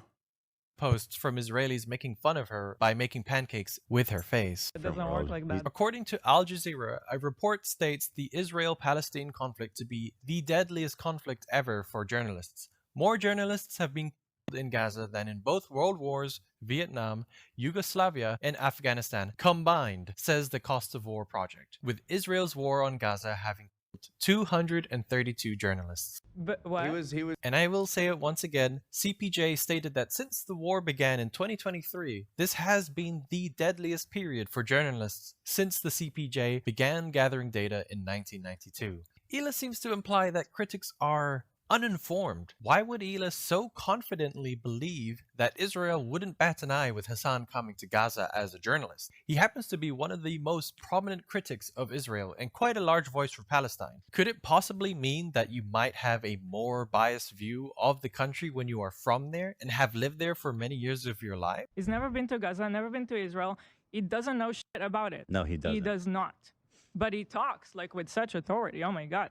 Maybe. Then someone in the chat calls Hila a child, and she says it's crazy. Bloodthirsty, vile children killers are There. dreaming about getting people killed. What a surprise. What reality do they live in? It's literally It's just a silly crazy. joke. I mean, can we all agree that it was a mistake for Hila and Ethan to start reading chats from a Twitch streamer that they have been obsessively harassing? While the statement is incredibly hyperbolic, it does stem from the fact that It's ironic because I also fucking ban people like that too. That's the other thing. she served in the IOF, even if she had a non-combative role. And yet she continues to read the chat and start to infer that these people are just being anti-Semitic. It's also like the Jews run everything kind of vibe I'm getting, because like, yeah, we'll send him to Israel and we'll get somebody to kill him. But what could be the most shocking part in all of this is when Hila seems to be on the verge of revealing something she didn't intend to. It's not a war zone, it's a genocide. Also, this is, if you want to know the constant stream of consciousness coming from Ethan Klein and Asmongold's audience, it's people like this that come in and say, yo, what's up, terror lovers? Sup, terror lovers? How big is your beheading spank bank, Hasan? I bet you love that shit. We ban this stuff on a regular basis. I'm only pointing to it right now because it just happened while we were looking at, Ethan and Hila reading shit that people are saying in the chat. Is this indicative of the overarching attitude that chat has? Probably not. I only have usually a 10-minute follow, but right now for this special occasion of a 60-minute follow. And as long as you follow for 60 minutes, you can actually talk. Now, I don't spend a whole deal of time talking about woe is me and look at me, I'm such a big victim, even though Islamophobia is a far more prevalent form of bigotry and considered totally permissible in comparison to anti-Semitism, which is also a incredibly damaging bigotry and certainly exploding in popularity, especially as a byproduct of Israel's actions being packaged as, being done at the behest of Judaism and defending the interests of all Jews. Having said that, however, there is no institutional allowance for anti-Semitism unless you're pro-Israel. Then you can say whatever the fuck you want, as opposed to Islamophobia, a double standard that I constantly mention. And I think I might have mentioned with Ethan was, if you were to say someone should nuke Tel Aviv, you would get banned. And that's understandable to get banned for making a statement such as that. But if you were to say nuke Tehran or nuke Gaza, you can be American politician Randy Fine. I mean, as well, it's always just this obsession with beheading and things like this to this effect. It's always an act that people view as so like specifically evil, but Israel has desecrated the bodies of human beings in ways that cannot be compared to things done on October the 7th, like literally torn to shreds, where the point of view is literally just left in a bag regularly every single day is basically what it's been. But I mean, I think Edward Said said this years ago. Islamophobia is the only kind of bigotry that is not only acceptable but celebrated. It is a vote winner. It is a vote winner to blame Muslims for the ills of your society, whereas to talk about anti-Semitism, even for someone like Corbyn who was not anti-Semitic, it lost him in part, played a big role in him never being elected, you know? Monster 1 and Female Monster 2. Oh, it's not a despicable. war zone, so we can't say that it's a war zone? That's not woke enough? He's going to say it's not a war zone, it's a killing field. What No, that's what he's saying. It's not a war zone, It's it's very genocide. Okay, you can go. Okay, call it whatever you want. It's dangerous. I admit that, right? So disgusting. Hila seems like she is mocking or downplaying the fact that the situation is a genocide, as if calling it a genocide is just about semantics rather than acknowledging the reality of mass civilian casualties and displacement. So would Hila also mock the wording of these doctors that have seen it firsthand? I've worked in a number of conflict zones in different parts of the world. I was there at the time of the Rwandan genocide. I've never seen anything on this scale, ever, and that was also the view of all the experienced colleagues that I worked with. In northern Gaza, with the military offensive that's been happening by the Israeli forces there, we're seeing clear signs of ethnic cleansing as Palestinian people have been forcibly displaced, trapped, and then bombed. Then Ethan's quick dismissal with, Okay, call it whatever you want. It's dangerous. I admit that, right? reinforces this unwillingness to critically engage with a term, reducing a grave reality to a matter of preference rather than addressing its implications. After mocking Hasan for clarifying that it's not a war zone but a genocide, what are her thoughts on Holocaust survivor Arya Nair, who says this? You have concluded that Israel is guilty of attempting genocide. Yes. That's a very heavy charge. Yes. This one is particularly important because not only is he the Human Rights Watch founder, but he also is a liberal Zionist who personally said in the immediate aftermath of October 7 that Israel's actions or October 7 and the harrowing nature of October 7 warranted like military action from Israel. This is him changing his perspective after Israel very openly and deliberately denied humanitarian aid into the Gaza Strip. So this was a dude who personally was on board with a military campaign, sieges that have taken place prior, what some in Israeli politics calls mowing the lawn, operations such as that one. He saw that this was like a bridge too far. So one could raise the question, is Hila dissecting Hasan's every word because he's crowned the H3 podcast's mortal enemy? Or is there something else at play, like a deeper discomfort with anyone who speaks out for Palestine? Because when nearly every pro-Palestinian voice ends up labeled as anti-Semitic or a token Jew, it becomes a pattern. For example, there is Matt Lieb, a Jewish man himself, comedian and pro-Palestinian voice. Or, according to Hila and Ethan, one of these guys who's like, he's Jewish, and he loves that because he allows himself to be tokenized to the max. Yeah. And in response to Matt Lieb's speech in a pro-Palestinian rally, Hila's feedback sounds like this. You're not special for wanting peace. You know that, right? Just keep in mind, guys, Ethan and Hila always pretend to stand for a peaceful solution. But even in a peaceful speech of a fellow Jewish man, they find something to mock. Is it because he speaks up for Palestine? I am so proud to be marching with so many Jews and Gentiles of all ages, races, genders, and nationalities who are brave enough to demand an immediate ceasefire. Yes, this man is so brave. Just speaking objectively, what is brave about what he's doing right now? He's Who is there he demanding it from? From question. I don't know. Okay. Karen Bassin? I don't know. I'm not speaking to you as a representative of all Jews. I am a bad representative. Why'd you even say that? It's like, bro, he's playing the token card. Wait, Crazy. so you're saying that Jews don't want ceasefire? No, he's doing a joke because he's a comedian.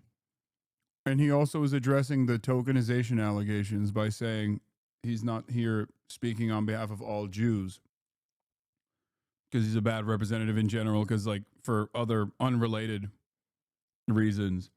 Ethan is supposed to be a comedian. Interesting that he didn't understand what the joke was here. No, he says, I'm not a representative. The joke is misdirection.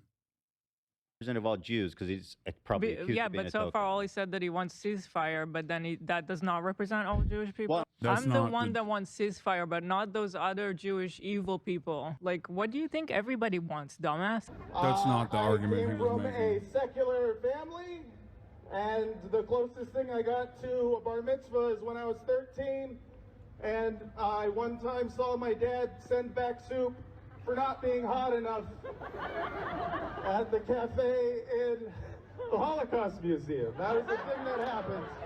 When does he start talking about how do we get ceasefire? We're getting there, apparently. What a hack. He's a comedian, by the way. Quote unquote. He gave back soup at the Holocaust Museum. Wow, you guys, so far you're so brave to be there and tell jokes and just And the get Holocaust applauded. Museum. Really brave. Don't get me started on the Holocaust Museum. More like the Museum of Lies. I like that. I like that they're simultaneously be like, oh, so brave, while also literally advocating for him to be fired. Demonstrating at least one point as to why it would require courage for people to come out and speak out against these sorts of things. Or even like getting ostracized from your community, like getting pushed aside from your community. A lot of young Jews in my community have talked to me about this when I've been to the encampments where, all right, they go to college, they're freshmen. They think they can join Hillel and like all these Jewish campus organizations. And every single one of these organizations is like super pro-Israel. So they're like, well, I'm an anti-Zionist. Like I have a hard time. Like I feel cast out from any sort of Jewish organization to be a part of. Like I can't. It feels like I'm lost in my own community. So there is definitely repercussions for that sort of thing, for that sort of moral courage that you're demonstrating. But every single person understands that regardless of being declared a pariah or the material consequences of speaking the truth about Israel, constantly having to deal with like people that want to fire you or deplatform you, as Ethan has done to me. It's nothing in comparison to the untold amount of violence that Palestinians are subjected to, and I think it's completely worthy to speak out against that, no matter what the repercussions are. It's also very interesting that he's a token, but Ethan sharing Ahmed Fuad al-Khatib is not a token, who is someone who has made untold amounts of money and gained unamounts of prestige from solely being a Palestinian who speaks out, whereas Matt Lieb, is a person who's funny. Like, let's be honest, like that's the reason he's been, that people like him. He's funny, he says funny things, he makes funny content around Palestine-related stuff. And he's Jewish, and Peter. And That's he couldn't a get thing him to fired mention. from Rhett and Link. Let's not forget from Good Mythical Morning, who he's a producer at, in spite Ethan's best attempts. I mean, also for literally just talking to Bad Empanada, which I understand that Ethan may not like him, but as you've said, his videos related to Palestine are excellent. Like he is probably one of the best person at making videos, like regardless of his behavior on other platforms and the way he can sort of conduct himself around certain aspects of this. Oh yeah. His content around Palestine is truly very, very, very good. Like very, very, very good. And he's very confident in himself, which is an impressive thing in terms of never backing down from actually just knowing that what he is saying is categorically correct, and all the people who are saying otherwise are morally reprehensible individuals. Yeah, the issue is he can do that because he has no interest in, like, I think, changing the minds of people living in the heart of empire, and doesn't recognize the importance of doing such a thing. And also he's unimpeachable because he's in fucking Argentina and doesn't give a shit and doesn't have the same I guess legitimate threats that I withstand here in the United States of America. Or Yeah, maybe it's I because suppose he just doesn't have as big as a platform too. Are you talking more about like on a governmental level in terms of like Yeah, or I harassment don't kind of actually know. things? Maybe the Argentinian government will come after him. I don't know. I don't know how much protection he has in that regard. But Yeah, he's seemingly spoken about some of those things a little bit, but not too much to be. Well, I guess I'm unfamiliar with the. I know he was targeted by the Argentine right wing. I know that. Yeah. So he's spoken about things like that, but I assume it is a completely different thing. It's not the US government, you know. And also, it's not, you're right, it's not a platform like yours. It's not a platform like yours where you are the biggest person. Someone who deplatforming of would be a massive indictment of the whole movement of saying, like, hey, look at this person, look, we've got the biggest head, really, of anyone who can do, we can get on Twitch. Like, I got an article written in the New York Times, which Badr put on to criticize because he said I'm a vehicle for packaging people into the Democratic Party. And for the record, like, yeah, I have never endorsed his behavior towards anyone, and have been often very critical of his mania in the way that he conducts himself. I think it unironically hurts his otherwise incredible, well-researched reporting on issues that pertain to Palestine, but like everything else, really, he's fantastic on that. Having said that, as soon as that New York Times reporting came out, of course, there is an endless sequence of hit piece after hit piece from Free Press, more slated to come out. The Fox News did a report on it yesterday. You know, they see it as like an opportunity to pollute the SEO with like negative shit. And that only happens because this is a successful initiative overall. Like, what I'm doing here is successful overall in terms of changing people's minds on this issue and many others. Like actively working to de-radicalize people. If it wasn't successful, if this platform wasn't so prominent, like I wouldn't get this level of negative attention. Sorry. Anyway, that's irrelevant here though in the video. Actually, that's funnily not even. This guy's so fucked. Well, we were at the stupid museum. Yeah, I remember. And I saw that you weren't interested, and I wasn't also. It was the Holocaust Museum. I do not represent all Jews. No single person represents all Jews, as no single state represents all Jews, especially not the state of Israel. This is another weird thing. Oh Israel my God. Israel. This is a lie that I see Hasan and people pander. They say that Israel's going to war on behalf of Judaism. They have never. I don't believe. Are Matt Lieb's words so out of line as they portray? That is the funniest thing that he says, where it's like Israel's nation state for Jews law, the fact that it puts up menorahs in Gaza, the fact that they use the Star of David almost in the same way that the Nazis utilized the swastika at that point, and they put it on top of people's heads, Palestinian detainees' heads, that they use bulldozers to put Star of David's, like carve out on the face of the earth a Star of David in the middle of Gaza in a hollowed out like apartment complex. All of that we just are supposed to look at and say, no, these guys aren't trying to say Israel is the Jewish state, even though they say it every day. And also yelling at the people who decouple Judaism from Israel is additionally silly.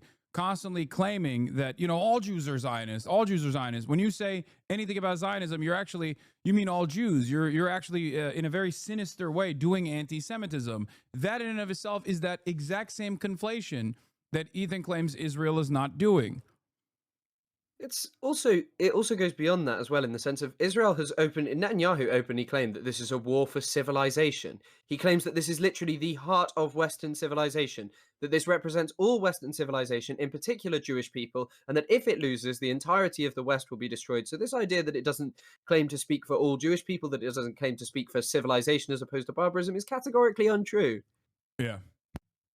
Let's listen to Holocaust survivor Stefan Kapos, who spent his childhood in hiding during the Nazi regime and lost 15 members of his family in the Holocaust. Here he talks in an interview from May 2024 where he says the exact same thing as Matt Lieb in his speech. I say this as a Holocaust survivor, that the genocide in Gaza is not happening in my name and in our name. So I know Hila was bored by the Holocaust Museum, but would she also push back against this Holocaust survivor for saying exactly what Matt Lieb did? That Israel doesn't speak for all Judaism. In Hila's eyes, Matt Lieb is doing a terrible job advocating for Palestine.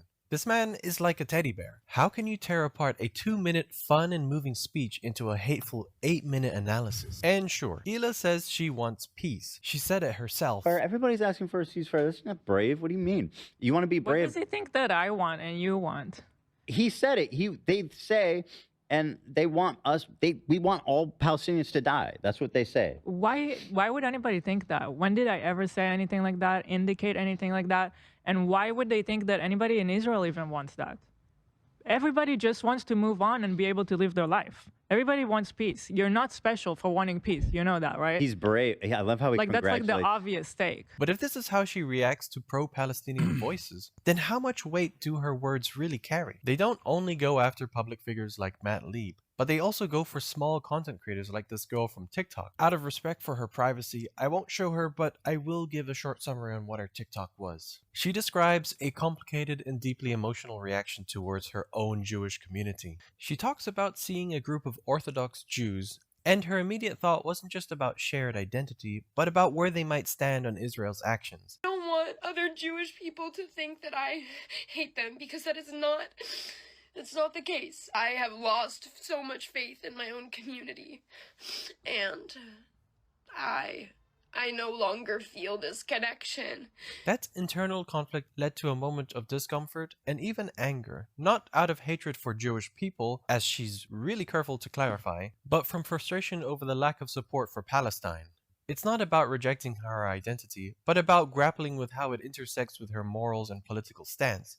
And this is how Hila's husband portrays the situation. I saw this. By the way, this is like, I mean, this is why Michael Jamal Brooks used to, rest in power, used to always say, my Jewish upbringing is what made me go against apartheid, what made me go against genocide. Like the values that I learned, and the shared history that Jews have experienced is the reason why I condemn Israel.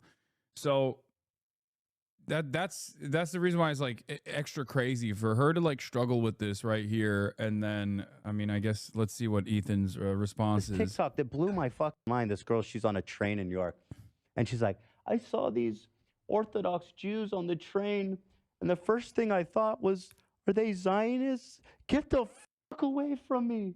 I'm like, you hate Jewish people.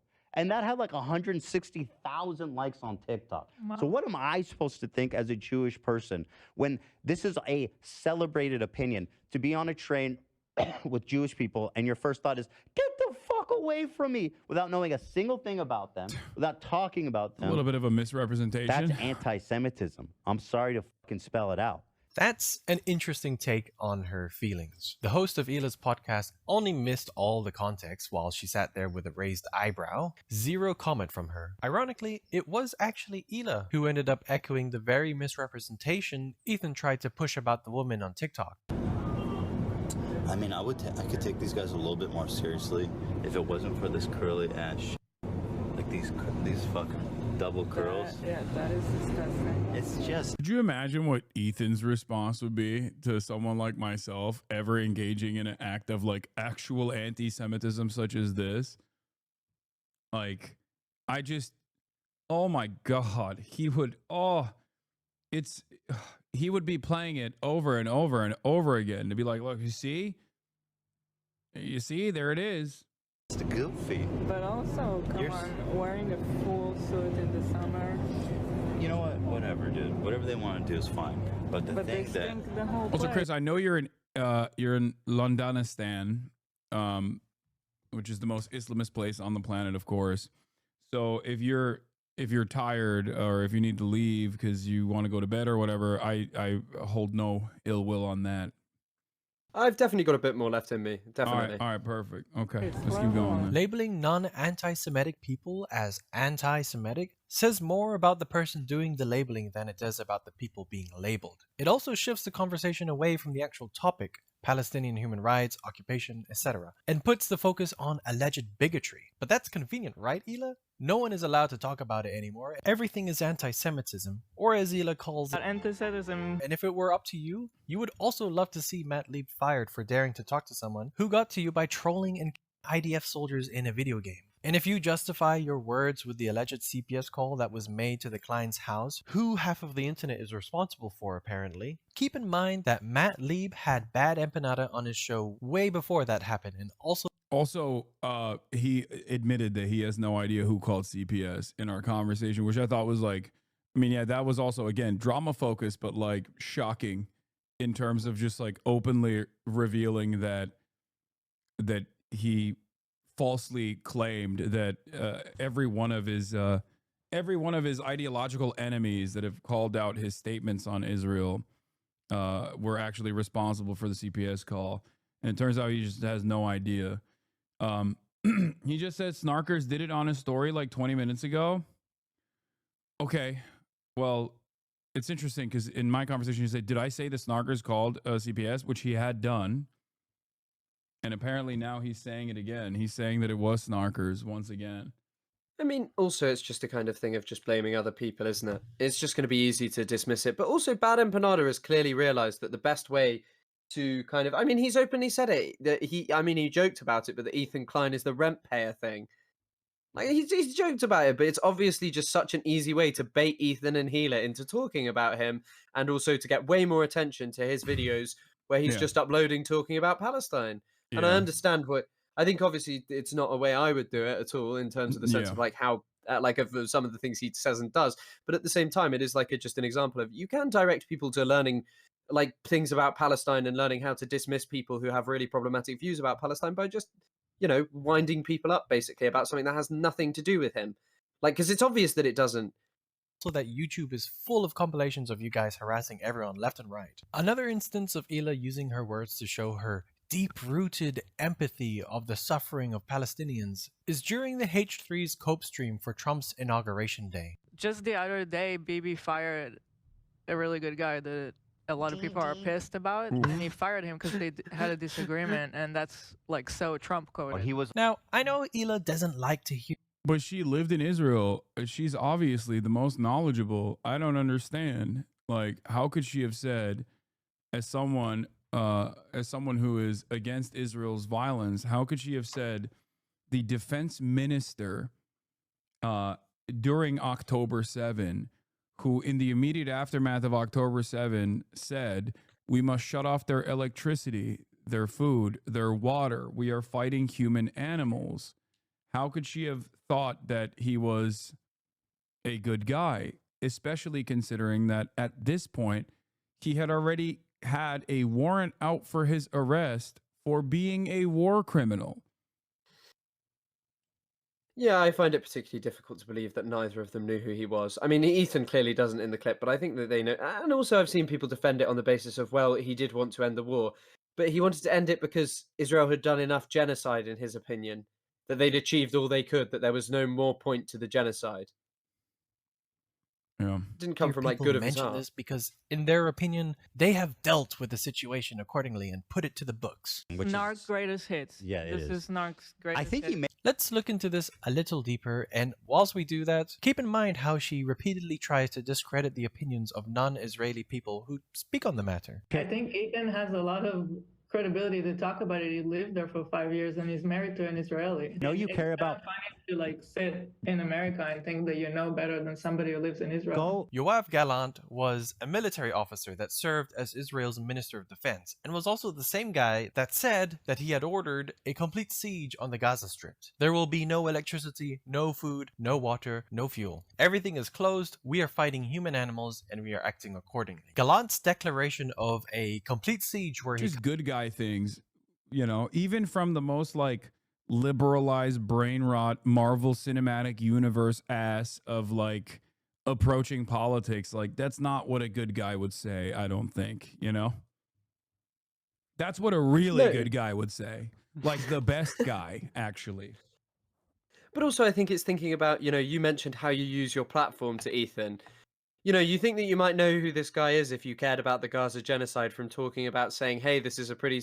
Like, one of the things Ilan Pape always brings up as one of the reasons he's somewhat hopeful about, what's happening in Palestine is he said, if you had told me or any other expert of what's going on in the about Palestine, that even in 2010, that one day Israel would be brought before the ICJ or even the ICC. If you told me those things, I would be shocked. I wouldn't believe those words coming out of your mouth, because there's no way they would, because they're protected. And to have just, to be someone who says that you've dealt with Palestine when that neither of you even knew that he'd maybe said that allegedly, And Ethan also defended it on his story 100%. He said that something about like Hila wanting to end the war, and it was in the context of October the 7th, so it was okay to say, in spite of the fact that, it wasn't just a statement. They did starve Gaza. They did turn the energy, the electricity and such off. Yeah. Cuts off all of these necessities amounts to collective punishment, which points to a potential breach of Geneva Conventions. I don't think you guys understand Israel. It doesn't work like that. Calling an entire population human animals is deeply disturbing. A really good guy did it. Dehumanization is a key tactic used to justify ethnic cleansing. Shouldn't have used that word. That was a bad choice. Alas, Hila, I mean Ethan, would soon find the error of their ways and created an apology video for this wrongful judgment. Now, usually, apology videos are titled things like this. So what title do you think Hila and Ethan chose for their video? Here are 4 options. What do you think it's gonna be? Making things right, let's move on, oops, I just like the vibes, I'm suing. Which of these very realistic titles is going to be the title for the video where they apologize for the mistake of calling Yoav Galan? Okay, I'm gonna go, I'm suing. I think it's I'm suing as well. That's what I think. The answer is yes. The video where you can find Hila apologizing and explaining why she said Yoav Galant, a far-right genocide enabler, was a great guy, is titled Hasan is a Weasley Little Liar. The stuff writes itself. So let's have a look at Hila addressing this error. Hello. I'm here to address something that happened on Thursday's show. We were doing our post-election cope. I genuinely don't understand how his fan base doesn't recognize what the fuck's going on at that point, where it's just like, how do you look at this? How do you look at this and go like, yeah, no, this is normal and not an unhealthy obsession? It's like if every single time I was attacked by like Fox News, and some fans in my community have tried to say like, no, Ethan is the reason why Fox News is attacking you. And I'm like, no, I don't think that's the case. I think they're attacking me because New York Times wrote a positive report on me. I'm sure they'll use Ethan's commentary in the process, but I don't think he is the figure, the shadowy figure guiding these things, right? It's because like there is a militant Hasbara operation in a network of newspapers in the West that will immediately tackle any kind of positive sentiment demonstrated towards someone who has expressed negative feelings towards the state of Israel. That's it. And like, imagine every time I get criticized, though, I was like, Ethan is so much worse or something. I don't know. Ethan is doing this. I mean, also, I guess it's just the fact of like, yesterday he was trying to call you a liar over and over again, and I'm not really quite sure as to what you'd actually lied about, as to what these serious lies are. Yeah, and just cultivating. He openly admitted that he was wrong, and he lied himself about me. Yeah, of course, and the amount of lies and the amount of just things that are said and just done over and over again without willingness to take accountability. Yet when a debater is in front of him, someone who actually knows what he's talking about, he doesn't care. He doesn't care. He can just admit it then and never confront the criticism. And actually, the thing I wanted to mention because I kind of forgot for a second, is it's kind of the dangerous part, though, isn't it? When you're telling your audience how beautiful and multicultural Israel is, and they are willing to believe anything you say or do, no matter how much it's just clearly not very congruent with the truth. Kind of shows you why it might be quite a dangerous thing to not really speak very critically of Israel. Stream. And okay, hold on a second. Where is Hila? Why do we have this guy talking about this when Hila was the one that said a really good guy? Cabinet, who just yesterday was fired by Netanyahu because he wanted to end the war, and Netanyahu wants to continue the war, and therefore he fired him. Once he was fired, people in Israel took to the streets and are protesting, being a good thing. Okay, here is when she comes out to talk. We are 4 minutes in. Now, I'm just gonna put this over here and okay. I feel like the reason I brought it up was mainly to express the frustration with Bibi and him firing the one guy that was somewhat, you know, attempting at moderation. It wasn't really so much to say Gallant is a good guy. I shouldn't have used that word. That was a bad choice on my part, considering stuff that he has said that I was not even thinking of. Really coming from the concerning feeling of like, we have Trump in office and Bibi just fired the guy that is opposing him. That's all I was trying to say, but I do understand that was not a good choice of words and I would not have said that again. So I'm stepping away for a little while from being on camera and being on the podcast. It's too much and it's not fair for everybody. And yeah. So, 52 seconds and 96 milliseconds of Hila apologizing. She's gone now, and we're 5 minutes in. The video is 14 minutes long. What could you possibly be talking about? Oh, right. The video is called Hasan Piker is a Weasley. Okay. What a fucking liar, dude. Yeah, never mind. But if you can spend hours on a podcast but can't even take more than a minute to sincerely address your mistake and be the one that explains the error, it just makes you such a qualified speaker on the topic. And then this guy... Little liar. To explain your wrongdoing, it doesn't look like a good time to outsource accountability. Kudos to H3 for recognizing that you just praised the genocide enabler. From all the feedback you received from the people, that's a thumbs up on their video from me. However, the explanation for this error sort of exposes their neglect in informing themselves of what's going on. This is what Ethan says before Hila makes her appearance. Later, for whatever reason, this is the same guy who's advocating for the war to end in Israel. And Hila, looking over the news, sees that people are rioting, that people are upset, and that people who want the war to end are upset that he got fired, and that's basically all that happened. We're talking about the fact that he's the only person that wants to end the war. Yeah, and he's the only person, and that wasn't even the major point of contention. It was actually, I believe, the Haredi conscription that was a big deal. It wasn't actually. I might be mixing up my stories at this point because I've been covering this. I've been covering this genocide every single day, but I'm fairly certain that a big part of the reason, a big part of the reason was because of the Haredi conscript situation. I think that there was, even just from a quick Google, from what you're saying as well, I remember that being the case, that there's a big point around this, because it's a big point of contention in Israeli society that's obviously not of the main interest to most people when it comes to understanding it. It's like something that most people don't know about or are not that interested in. But I think you're right that it's something that they played at least a decent sized part in why he was removed. Yeah, he was also talking about invading Lebanon. Yoav Gallant was in favor of invading Lebanon, and also wanted to bring in the Haredis into forced conscription, even though they've had peaceful not peaceful. Sorry, what the fuck am I saying? Even though they have religious exemption because they're supposed to be doing religious studies. You really are a piece of shit, lol. Okay, let's continue. Don't understand how that's not relevant. Here from The Guardian, a left-leaning newspaper you guys all probably know. Here's a headline. Benjamin Netanyahu fires Defense Minister Yoav Gallant. I don't doubt Hila and Ethan would like for the war to end. She was operating off of the fact that this man had stated he wishes the war to end. But what does this say about how you read news articles and interpret them? Because from what Ethan said on behalf of Hila here, it sounds as if they're just reading headlines and calling it a day. And what was that about a certain someone that doesn't know a thing about this conflict? He doesn't know shit about that conflict. He's never been to Gaza, never been to Israel. He doesn't know shit about it.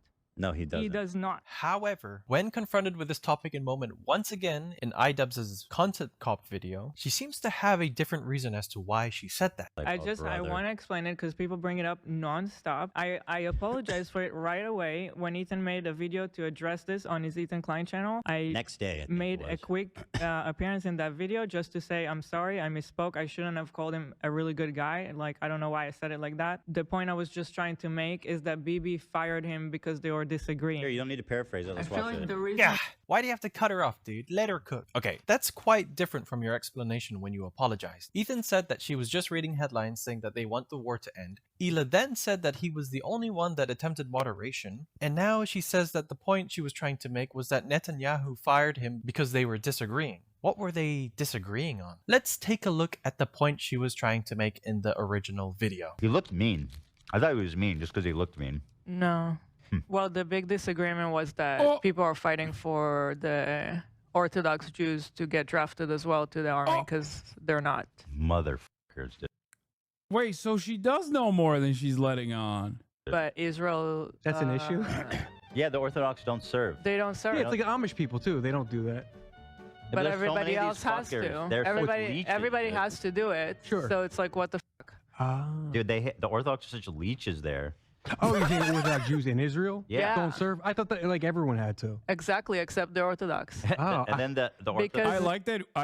I'm glad that you and I just had this conversation before this moment to describe in detail like what the actual dynamic looked like, and also simultaneously explain how like some liberal Zionists or like some people in Israel actually consider them to be leeches and welfare queens and all this stuff.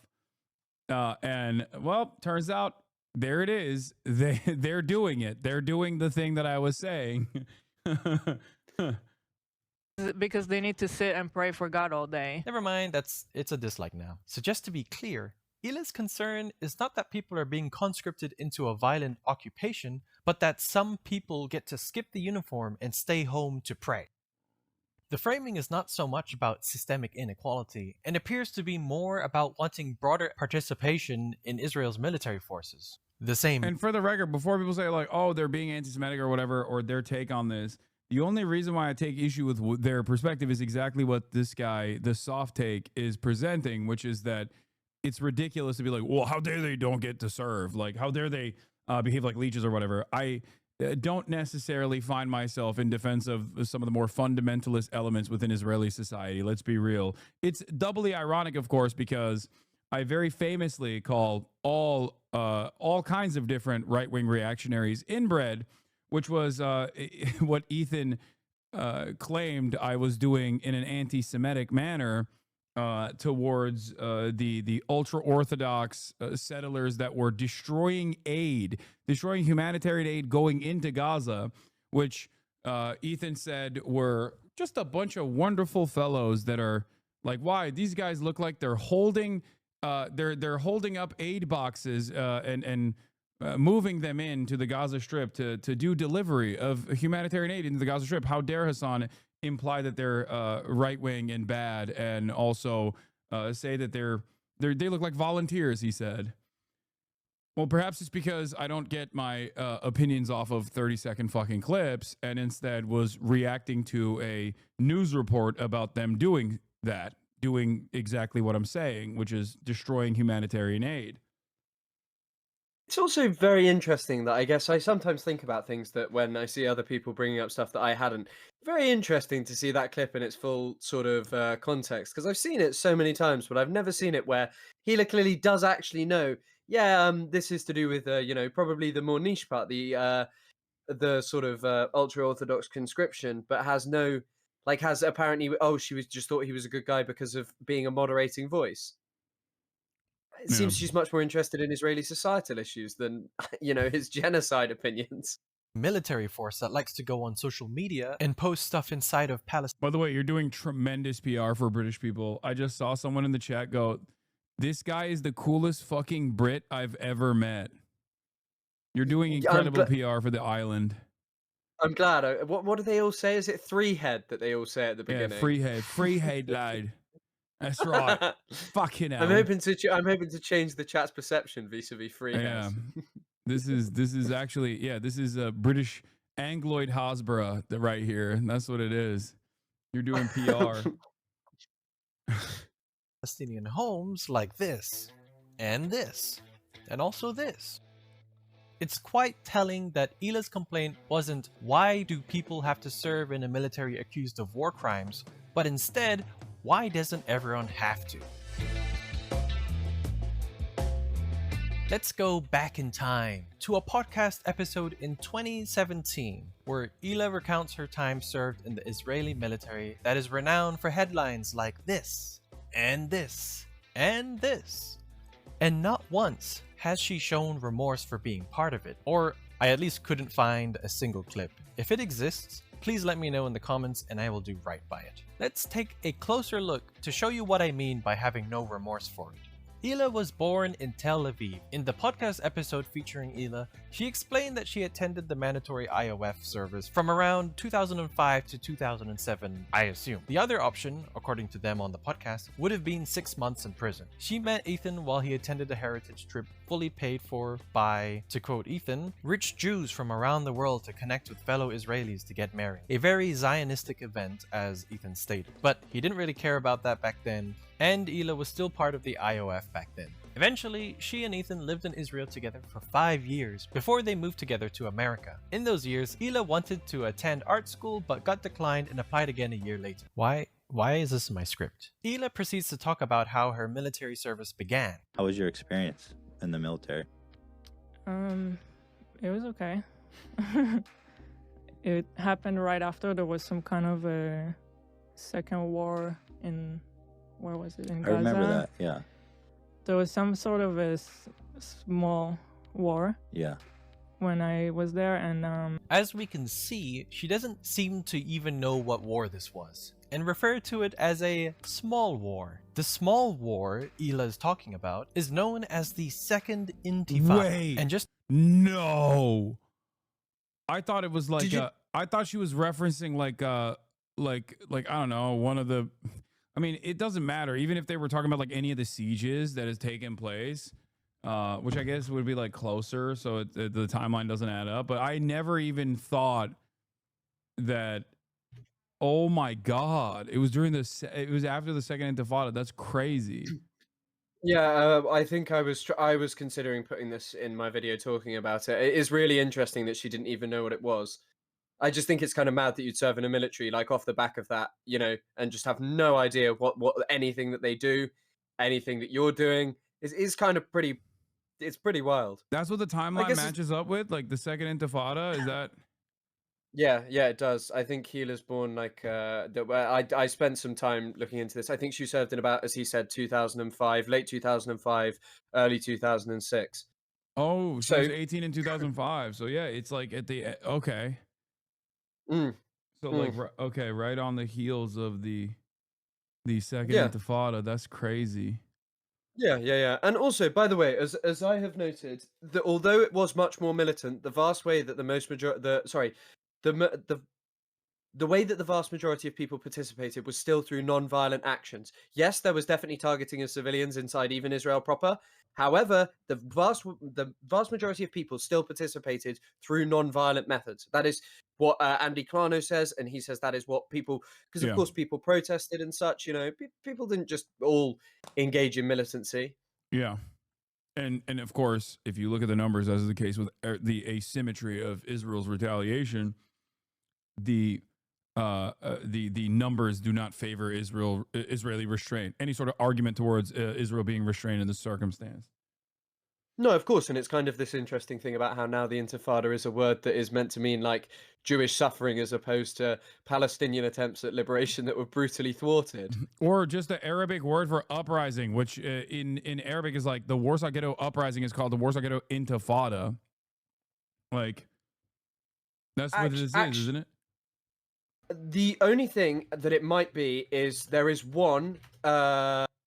my friend just texted me because we spoke a lot about this. There is one in 2006 called Operation Summer Rain, which it could have been if she was talking about just Gaza, just to clarify, which is the one to do with, I think, Gilad Shalit when he was captured, because that's in June 2006. So I think that my friend checked this and she actually said that quite possibly there is a 2006 Gaza-Israel confrontation. So it might be that. And I mean, even then, it's still like hundreds of civilians killed. Apparently 270 militants and stuff. Yeah, that's what I was going to say. Like, even if it's like a little war, like what she is casting aside is like a little war in one of the many different sieges that we're talking about is so bloody and so consequential for the Palestinian population, as always. Yeah, well, I mean, yeah, of course. It's nothing to just like cast aside is what I mean. You can only do that if you're like, like no one in Israel will ever forget October 7. You know what I mean? They're not going to be like, oh yeah, it's just like a little thing. It's just like, they wouldn't be like, oh, there was a little bit of militancy or something like when referring to October 7. Whereas Israel has done October 7 plus numerous occasions of the Palestinian population, and and it's so commonplace and so a normal part of Israeli existence that like she can't even fucking recall it. You know what I mean? She can't even recall the exact siege that she might have engaged in. It's crazy.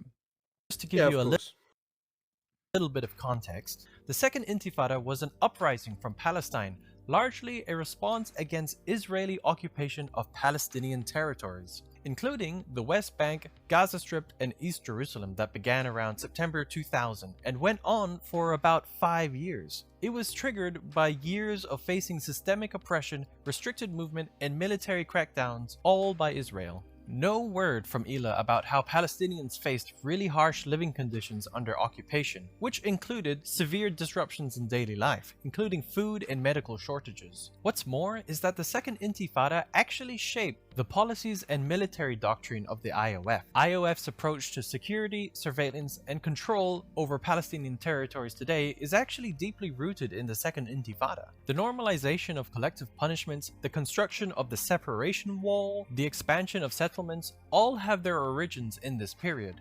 The death toll was highly disproportionate, with Palestinian casualties vastly outnumbering Israeli ones. Why does Hila not mention any of these? If she personally did not participate in war crimes, she should be willing to confront these uncomfortable truths when discussing her IOF service. Anything less risks erasing the immense toll it has taken on Palestinian lives. Her detachment from the suffering experienced by Palestinians is quite telling as to how much she cares about any of this. So my job was to like, when they send officers or like people to go serve, I had to like logistically help with their hotel or a room, things like that. But it was all on the computer. It just felt like So secretary. Yeah, and it was. I don't think, for the record, I don't think that she participated in anything beyond a brutal kidnapping of a Palestinian that is illegal in nature, because every Israeli occupying force operation in Ramallah or the West Bank is de facto illegal.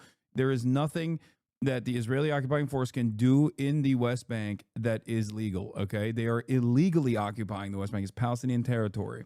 So she was never supposed to be there, even though she chose to be there. But for people fantasizing about like what she might have done beyond that, I mean, that is atrocious in and of itself. You don't have to actively start speculating on what else she might have done. That's it. It's just a war crime in and of itself. So that's it. That's all you need to know about it. It's also just this is a really unrelated-ish point. I just find it pretty interesting that, you know, now all of these sort of surrounding areas of the Gaza Strip we're told are like peace-loving communities, but the only thing that I think is pretty significant is the fact that I just found it in an Al Jazeera article. There's someone saying a member of Kibbutz Urei Eshkoli recently told the Israeli media, "We deserve a Medal of Honor for our assistance during the war. We opened our hotel to soldiers and asked for no compensation." So I assume that like you're just kind of like letting people just be booked in, you know? Yeah. And I can see what the person is saying. I mean, I'm sure that I know. address it. If she stayed in the car, does it still really count that she participated? Here's a chatter who said, saying he partnered with the ADL was a lie. No. Now, this person obviously listened to the back and forth between me and Ethan and sided with Ethan because he took Ethan's statements at face value very clearly. Except if we run the video, this person is going to arrive at a very scary reality, a reality that Ethan might have lied in that moment about Hila's participation. Even if she was still in the car, it doesn't matter. But regardless, you will find out very quickly that your favorite content creator, or the content creator who was able to sway you in that moment because you took him, because you took what he said at face value, was actually lying to you, specifically so that you actually end up feeling this type of way, as though I was the one who was misrepresenting the events. Let's take a look. Boring, and I really hated it. Come on, Hila. This is your chance to tell us that contributing to the oppression of Palestinians didn't sit right with you. This is your time to shine. Because it was just like, yes, I had to take a bus super early. What? Go there, spend the whole day, go back home. I hated it. So I tried to change my role. It was super boring and she had to take a really early bus. Hila says she would have found a way to leave the IOF if she wouldn't have liked her new position. You can apply for it. They're going to give you something else, completely random. I decided to do that. And if I don't like the second one, then I'll just find a way to get out of the army. It was that bad? Yeah, I just didn't, I hated everything about it. Didn't want to do it. It felt like I wasn't doing anything, like I was just wasting my life. It could get really frustrating, I don't know. And you got to do it for 2 years. At this point, she has indicated that it was her personal choice to stay in the IOF. Hila has stated in the past that it is honorable to serve in the IOF. For one person to decide I'm not going to do it is a very selfish decision, because meanwhile you're not doing it, everybody else is doing it and putting their life on hold. That's the whole country. It's mandatory service. It's the whole country. There's nothing wrong. I hold to this. And there's other countries that have mandatory service. You're just being racist. If you have a problem with the whole country, Including that's by racist. Turkey, Yeah, you're rich and enough my to flee the parents were country. not the rich kind that will pay to get me out. Okay, we But even heard if this they already. were, they would not agree to that because they think it's important to serve like everybody else in the country. Yeah, I mean, it's a very selfish move to decide, okay, I'm not going to do it, but You have to everybody else understand, will. like, What did her husband say 2 years ago on this podcast? I never faked ticks. Actually, no, I did one time. That's not true. Really? I was being recruited for the military when I was in Israel. And I told him I have Tourette's, which I guess disqualifies you for the draft. Wait, you faked ticks to get out of the draft? No, I didn't fake ticks. I have Tourette's, but I went for the interview, and they were asking me questions, and like, my ticks aren't always visible. Right. It's not always Totally. like. Yeah. And so they make you feel like such a fucking piece of shit. That's based. And so I started doing like this, but those are ticks I had. Yeah. But I was like, and then when I did that, I felt so stupid. They're like, oh, see, he has ticks. Getting out of being drafted into the IDF is the one time. I was not acceptable, doing the dude. IDF, bro.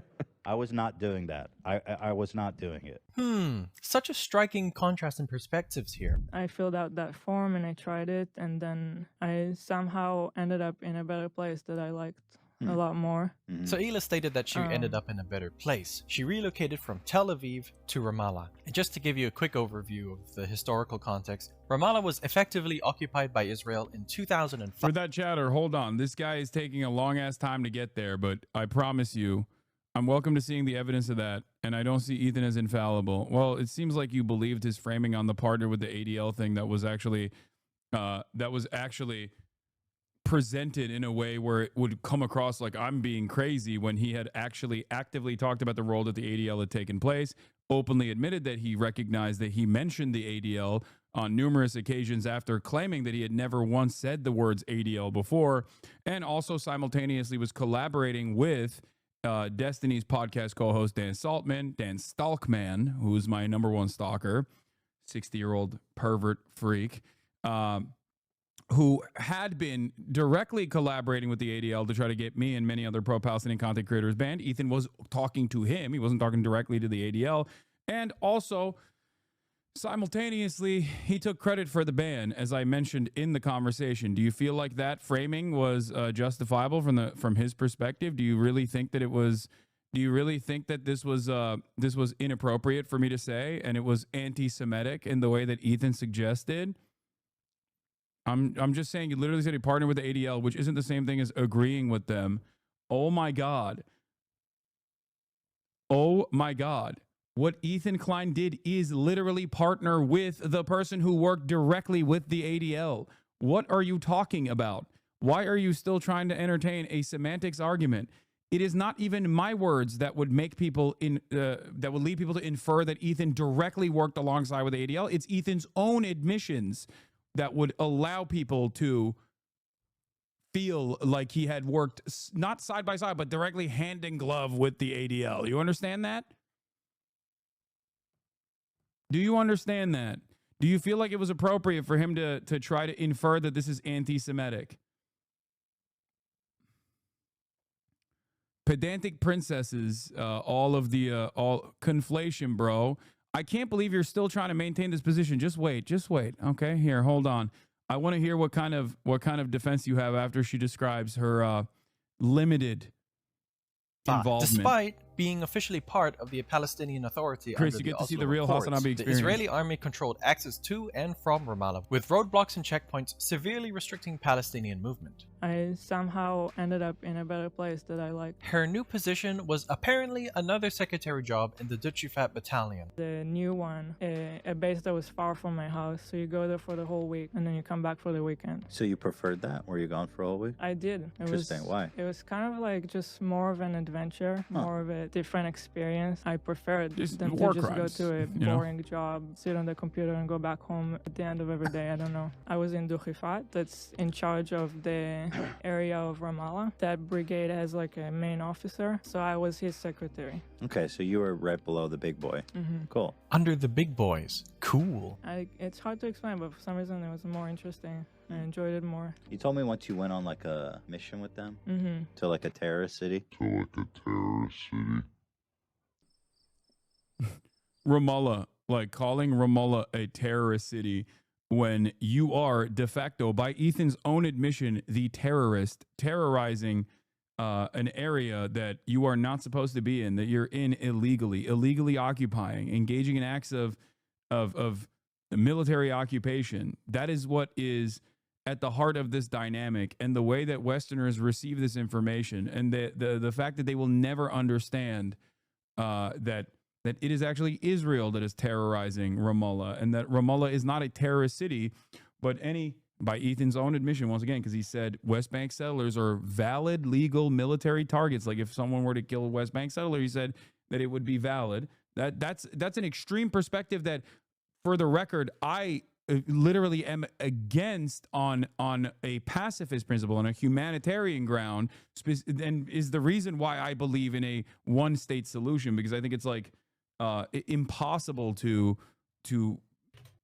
remove 750,000 people from now these occupied areas.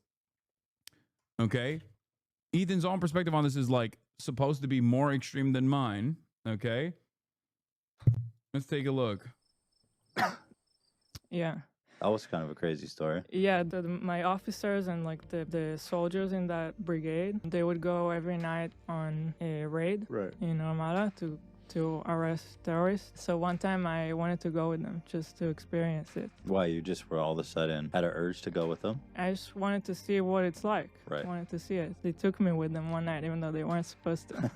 You're driving in this like Jeep that's bulletproof, so I was in the Jeep. As soon as we entered Ramallah, the people in the city started shooting us. Wow. And I heard like a bullet hit the Jeep like right next to my head. Did it like dent, or just No, you you heard just hear it. I mean, it was just interesting. They were so someone. I'm also going to wee woo put on the speculation alert here and say that there is a very low likelihood that it was actually a bullet that hit their car, but instead was either a stone or at most a stone, at most a rock. There's also something else to note about Ramallah specifically. It's in Area A of the West Bank. So it's technically not even somewhere that Israel should be under the Oslo agreements. They have this clause called hot pursuit, which is like some bullshit law they put in. So they're actually allowed to go anywhere in the West Bank. But even in terms of if you believe in the two-state solution, right? Like it's not even just occupied land. This is an area where Israel specifically stipulated under the Oslo Accords that they were not to be. So if you are a big two-state believer, why on earth you would think it was okay to go to Ramallah and call it see it in this kind of way as obscene? Yeah. Someone actually was shooting the car when you went in there right away. Yeah. Huh. I mean, I walked with them to one house. Okay. I did get out of the car once. Did they arrest anyone that night? They did. Did they bring it in the same car with you? No. Was it like, how did you feel? Was it horrifying? It was strange. Very, very weird. How so? I don't know. Just. Yeah. Notice how, I think they already talked about it, right? I think I might have missed it. They took me with them one night, even when they were not supposed to. But they were So someone actually was shooting the car when you went in there right away. Did he already mention it? Did I miss it? I mean, I walked with them to one house. Okay. I did get out of the car once. Did they arrest anyone that night? They did. Did they? Yeah. She said, I walked with them to one house. I did get out of the car, and also referenced the Palestinian that was arrested as it. Let's see what you have to say. I don't think it was appropriate. No, I don't know. Well, you haven't responded since this was directly contradicted. Maybe there's going to be a point where you actually shake away from the stupor that you found yourself in, where you just think that Ethan is, whenever Ethan says, no, that's not what happened, maybe he's just simply lying. That's, you know. They bring it in the same car with you? No. Was it Bring like, it. how did you feel? Was it horrifying? It was strange. Very, very weird. How so? I don't know. Just you see people in the house, and then it's like the soldiers just walk into the house and look through their and find guns, and the whole thing is really surreal. Does it feel like a normal neighborhood? Or does it feel like, oh, this is scary? No, it actually looked like a nice city. Hila, recounting her little adventure, smiles as she's talking about how their vehicle got shot at while they were invading homes in Ramallah. Yeah, they shot at you? Yeah. Oh my, were you scared? I don't think those. I can see she got out of the car. Fair. That wasn't the point, dummy. My point wasn't that whether she got out of the car or not. My point was that you believe everything that Ethan says, and you should have perhaps at least the same degree of skepticism that you apply to my commentary to Ethan. Do you understand? That's the main point of contention here, not whether or not she got out of the car. We know that she got out of the car. I was waiting for you to see it with your own two eyes. And also, again, 115 IG stories pales in comparison to spending 3% of 2 months on video content. Anti-sympathetic, maybe. Don't you think 110 IG stories over 5 months is vastly different on a scale than 3% a month for 2 months being specifically spent talking about him? Yes. The reason why my commentary, if you noticed, was if you watched, not 5 months, 3 months, by the way, again, lying once again, okay? 3 months, not 5. January 31st, 2025, 2 posts a day, 9 posts per week. And that's just his Instagram stories. And that's without even the videos on his Instagram stories. And the reason why I brought that up was specifically to show the insanity in the same time frame that he was saying that I was like talking about him all the time. And I only started talking about him after he actively and successfully deplatformed content creators that were pro-Palestinian and had made like 1 million fucking YouTube videos on me by that point. Up until December 2024, I kept telling people not to attack Ethan. All the way up until December 2024, I kept saying like, hey man, it's fine. I don't really care. It's, you know, I don't give a shit about Ethan. It's drama. I care about covering the genocide, which is incredibly confusing because he makes it seem as though in that time frame, he was actively attacking me while I was still telling chatters not to bring him up. Okay. Why are you bringing Chris into this? Because I wanted him to see the back and forth, the full Hasanabi experience. Okay. I also just do not like. I don't mind. Like I don't care at all. Like Yeah. I'm very happy to be here. I don't feel brought into anything. This is like obviously I say things about Palestine online. I experience stuff like this on a much smaller scale. You know, it's not like some oddity of like people just saying, "Oh, you know, you're being disingenuous. You're being this. You're that." You know, it's Look. standard. This is look at his little warriors in the chat trying to get at least some kind of victory here. And if I don't give them this victory, they're going to turn around and say Hasan is so mean. He refuses to concede on any point. Please just say that your choice of words wasn't perfect. Everyone understands why you used the word partnered or worked with. Anyone would believe that from Ethan's own words, but fighting the semantic argument doesn't look good for you. Okay, he's fighting the semantic argument though. You already conceded to my framing. So why the fuck do you still want me to apologize or say I wasn't using the perfect choice of words? Especially when you seemingly apparently agree with me. Why do you want to do that? Okay. Why do you want to do that? Because you are conceding to the framing of a person that is, by your account, literally trying to smear me as an anti-Semite. Yeah, just lie so that my favorite content creator can feel better, or at least their audience will actually change their attitude towards you. They're not. As you noticed, their audience members are very firmly committed to advancing the conversation or defending Ethan more than anything else? Scared? It was pretty weird. You Yeah, were we were in a jeep in a really risky area. Yeah. And then there was like a right here. No! Right here. No! It hit the jeep right next to Oh my my god! ear. Oh my god! Oh my god! Oh my god! And did you smile like you're smiling now, or? I think I did. Yeah. I think I did. Whoa! Did you? I mean, what do you do? I mean, do you crowd? You just did that? That's so funny. If we cut in the past and we saw that and she was doing that, that would be the funniest thing I've ever seen. Once again, I want to show this as well. This is the community that these people are coming from. This is the H3H3 Productions subreddit. Let's take a look. Okay. After seeing the title of Hasan's latest video, Asmongold thinks Hasan should be banned from Twitch for blatantly supporting terrorists. Once again, partnering with the largest right-wing content creator who has said very suspicious things about the Holocaust and Nazi Germany in the past, to actively deplatform the largest progressive content creator in North America. How did this happen? Not gonna lie, I'm loving the fact that these sociopaths are doubling down. All that tiptoeing around finally stops, and they just confirm what we all thought about them. One or two more double downs from Haas, and he'll be sharing links where to enlist to become a Houthi to his fans.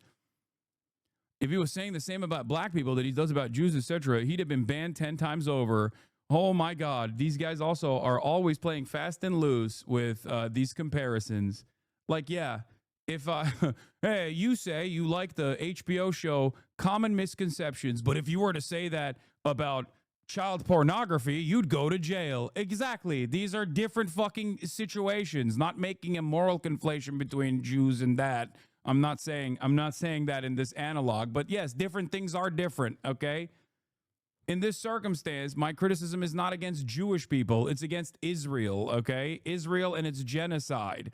Of course, if there was a nation state that said, we're doing this for black people, we're doing this for black people, and they were doing a fucking apartheid, if they were enacting an apartheid regime that was doing a fucking genocide, then I think it would be valid criticism. As a matter of fact, I'll give you one last example before we move back to the video. I feel like I'm harassing Chris here with this endless back and forth. I criticize Saudi Arabia all the fucking time. Ain't nobody comes around and says, hey, man, you're being real Islamophobic with your criticisms of Saudi Arabia. I wonder why no one thinks that Saudi Arabia, which literally has Mecca and Medina, okay, inside of its boundaries, the Saudi kingdom is supremely important. Muslims from all around the planet literally travel to Saudi Arabia. That's how important it is for Islam. And yet, for some reason, when I criticize Saudi Arabia for its mass starvation campaign in Yemen or its participation in 9/11, for example, nobody goes, hey, man, you're being quite Islamophobic. Why? Because you can understand that that's not about Islam at all, but instead is about Saudi Arabia. So why do you make that own conflation? Why do you make that same conflation when it comes to Israel and Judaism and Jews in general? Do people regularly call you Hamas liker instead of Hasan Piker? I've not heard that one before. They say Hamas liker, they say Hamasabi. There's a lot. Hasanabi, they try to do that one, but that didn't really stick. Anyway, I just think it's a different scale. Okay, got it. There's still no word from her that Ramallah is actually a Palestinian city, not even in that moment when Ethan called it a terrorist city. Yeah. Despite the fact it was already under Israeli occupation during her time there. Hila recounting her time in the IOF was that she was bored working as a secretary, wanted to go on a road trip, and even admits she would have tried to get out of it if her new role was boring too, all while smiling. Then, any attempt from Ethan to bring at least some critical thought of this particular scenario of raiding a Palestinian home, we get this. Are there lessons, disciplines, things that you learned that you retained from that period in your life? How did it change you going through that? I'm not sure that it changed me. I think the biggest thing is just like being put in a place with a group of people that maybe in normal life you wouldn't necessarily become friends with, but in this situation you just become friends with them and they become your family. So that aspect of it was interesting. But I mean, I don't know. It was just some bullshit job for you for 2 years. In a way. Hila comes across as detached. You can't help but infer that she is simply unwilling to confront the moral weight of the topic. There's no reflection, no critical engagement, just surface-level remarks that sidestep the deeper conversation. And when you think Hila served in the IOF long before October 7th, then let me tell you that does not mean that the IOF did not already have a backlog of widespread documentation of its war crimes and atrocities. And if you think she just seems shy or struggled to articulate her thoughts, well, let me also tell you that she had no trouble expressing her thoughts, her take, and herself earlier in the episode when discussing the involvement of Louis C.K. in the Me Too movement.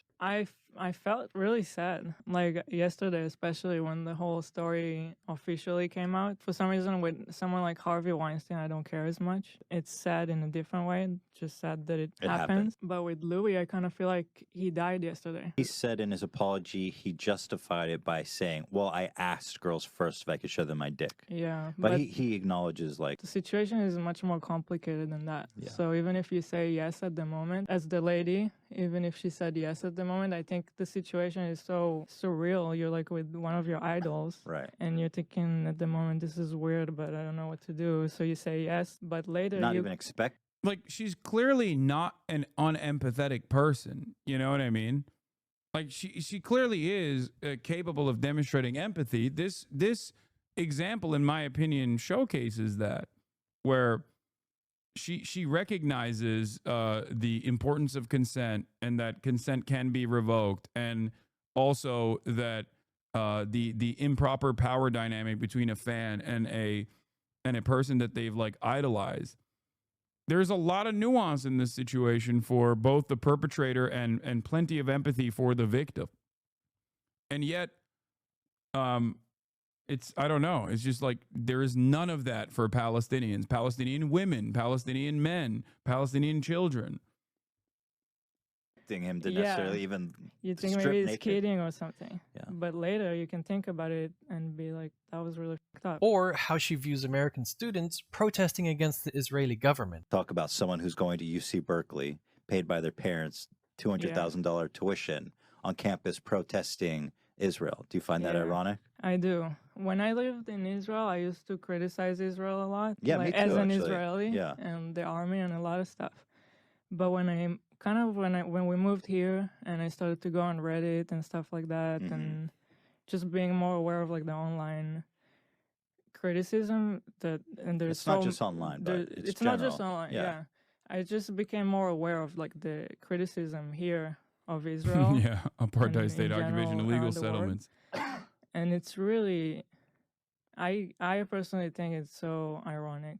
It's just like, I don't know, it's kids sitting here in like beautiful California criticizing it, like you don't even know what you're talking about. Right. Now, I get it. You were 18 at the time, you've grown up in Israel all your life. All you've seen and heard are horror stories because you're surrounded by Israeli media. The Elder Scrolls 4 Oblivion hadn't released yet. Access to the World Wide Web wasn't so common. How are you supposed to think to yourself, maybe we shouldn't contribute to the oppression of Palestinians? I don't want to go to jail and have a hard time getting a job. I have no idea that in 2025 I'm going to get paid to crash out live on a podcast. Like in this same episode when she talks about her perspective as a child in Israel. Let's say less specific criticism, a more general, like they build a wall and Israel should be a one state with Palestinians and Israel's all living together. They should reduce the borders and remove the gate. That to me seems like super ignorant. It is, because when I grew up, I couldn't really take a bus. I was afraid of blowing up. Right. And now it doesn't really happen. So the wall did help. So should we Can not you have a explain- wall? Can you explain about the wall for people who don't know about it? I don't know like how to explain Well, it's it. I guess simply Just- it's like it was built to prevent this attack. It's understandable that as a child, you feared for your life and saw the wall as a protective measure. No one can blame you for not wanting to be harmed. But while Hila defends the wall as a necessary security measure, as a grown adult here, gotta pee. 29 years I'll be back. old, she fails to acknowledge its broader implications. It's 2017, we have technology and access to information now. Maybe we could be asking ourselves, who decided a wall was the answer? And what alternatives were ignored? When you build a wall, are you defending yourself or are you just deepening the divide? Why do the people whom the wall is designed to stave off feel so desperate that they resort to such tragic violent acts? The wall she spoke of, isolated communities, stole land, and enforced apartheid conditions. You can recognize that the fear was real while still being honest about how the wall is a tool of oppression. All these clips are so many years from that time and struggles to apply the same level of introspection when recalling their involvement in something as significant as their military service in the IOF. And she has no hesitation in defending mandatory service in Israel to this day. I mean, when you're growing up with constant terror attacks, the army is a necessity. And I'm sorry if people think that's a controversial statement. That is the reality of Israel. She has to be so influenced by Israeli media to not comprehend that the same IOF she believes is a necessity is the same IOF that has continuously made Gaza to become the deadliest place on earth for children for the last 3 consecutive years. Every time she gets called out or criticized for things she said on the podcast, she gets super defensive and brushes off any critique or concern about this in such a annoyed, guilt-dumping, and condescending manner. Let's remind everybody how old that was. That was like so long ago. Narc's greatest hits. Yeah, this is Narc's greatest hits. I think he may. This is just like, I can't take this seriously, but I have to because this is crazy. This person doesn't know what they're talking about at all. This is where my pussy ass comes into play, where I always say it's not about what you've done, it's about what you're doing right now.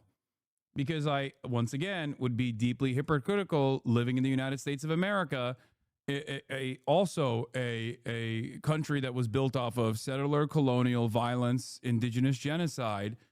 I totally understand how social conditioning plays a role in the development of people and how they in how they arrive at the positions that they arrive at and what they do. That's why that's the reason why I'm always much more careful in my analysis and give people grace regardless of what they've done in the past. Chris, you wanted to say something? Sorry. I've kind of somehow managed to forget. Oh, sorry. No, don't worry at all. Don't apologize. It's fine. It's a regular occurrence. Actually, sorry. Yeah, I guess a lot of people probably don't know, but Ilan Pappé served in the IDF. Yeah. Like, Ilan served, and he said he spoke about, like, where we asked him once, like, oh, why did you change your opinion about all of it? And he was like, it's literally because I started reading history and I kept asking my professors, I kept asking them, why is there just a bit that doesn't make sense? Like, why is there this bit just missing? And they just don't worry about it. And, he kind of said, oh, I didn't feel that was a reasonable position. And I mean, this person noted it, but just like, it's mad to hear the thing about the wall. Like, the wall was intentionally built to take away Palestinian land. Yeah, exactly. That's the whole point. It's not about what you've done. It's always understandable that no one is above propaganda. Everyone is susceptible to social conditioning. It's very powerful. It's more so about how you reflect on those actions and then how you atone for your past mistakes. This is why when Ethan asked me, like, oh, well, you knew Hila had served in IDF, like, I had never even considered it. I didn't even know that she had these sorts of positions. I certainly didn't know that she had also participated in an illegal raid in Ramallah. But, for me, if she was a staunch anti-Zionist, why the fuck would I ever criticize her? I would never do that. You think about how these narratives scare you, but then you reach a certain point in your life and you just think you might want to engage with them and have, like, a deeper thought rather than just refuse all challenges to your ideology and decry them as anti-Semitism. Yeah. In other countries that have mandatory service, you're just being racist. If you have a problem with the whole country, Ethan is allowed to point it out. And also, if that's too much for you, maybe get off the internet. You don't have to be the one that is out there in the field with a weapon in your hands to contribute to the oppression of Palestinians. You also actively contribute to the oppression of Palestinians when you are a low-level secretary behind a desk, managing the life of someone so that they have more time to unalive Palestinians. And you are more of a contributor to this when you actively seek out a role you can enjoy more and then accept it because you are so bored. And what does it make you when you participate in a raid in a nice Palestinian city just to watch what's going on because you were curious. And I'm not asking her to get on the podcast right now and apologize for what you did 20 years ago. I don't need to ask someone for something that maybe warrants a response. This type of attitude towards her mandatory service is a contributing reason as to why people not only see you as someone without a good take, but also a soft take. Thanks guys. Subscribing is free. And despite the countless credible news articles that exist available at your disposal, just look at this clip of them reflecting on this podcast in 2023. Arrest anyone that night? They did. Did they bring it in the same car with you? No. Oh, You different go, car. there's a few. It's November 2nd, 2023. Gaza is under relentless bombardment. Thousands are dead, most of them civilians. And Hila, an Israeli who served in the IOF, is on camera watching an old podcast clip where she talks about her military service. You'd think in that moment she might say something, reflect, acknowledge, criticize, but no. She just sucks on a lollipop. This is the same person who insists no one else can speak on the conflict unless they're Israeli, not even Jews from outside the country. And yet, when given the chance to speak from that so-called position of authority, she says nothing while the bombs fall. However, Ethan has something to add. It's so complicated. Yeah. From their perspective, it's like, these guys. But they go specifically to Oh my people- God, I'm almost like even empathizing with the Palestinians in this fucking clip. Oh my goodness. A round of applause for this hell of a man. Voices for Palestinians Instagram, put that post back up. By God. Yes. Yes. Fast forward to February 7th, 2020. Yeah, his fans try to use that too to be like, dude, he's so pro-Palestinian. He's so pro-Palestinian. Like, yeah, that's the reason why I thought he was. I did for the longest fucking time. I was like, he's probably a liberal Zionist who can be like moved in the direction of anti-Zionism as many as many American Jews have in the past. You know what I mean? Like that was my estimation, and I think I was wrong. 25, and Hila getting a Star of David tattoo.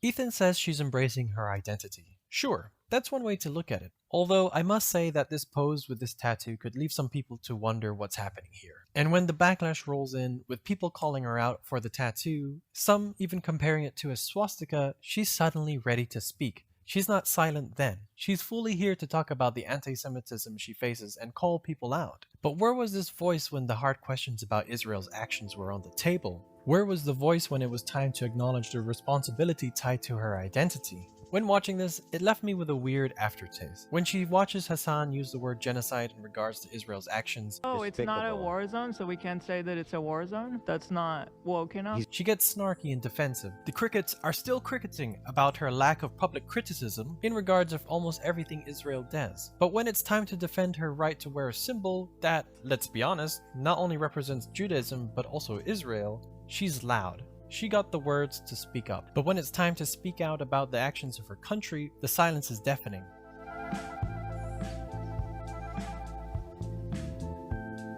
It's successful in its own right, and there's really nothing shady going on with Teddy Fresh. So, Hila Klein, fashion mogul, creative genius, and self-proclaimed authority in what makes good merch. She's got opinion. Still not. The pants are just terrible. Terrible. This is Brazil.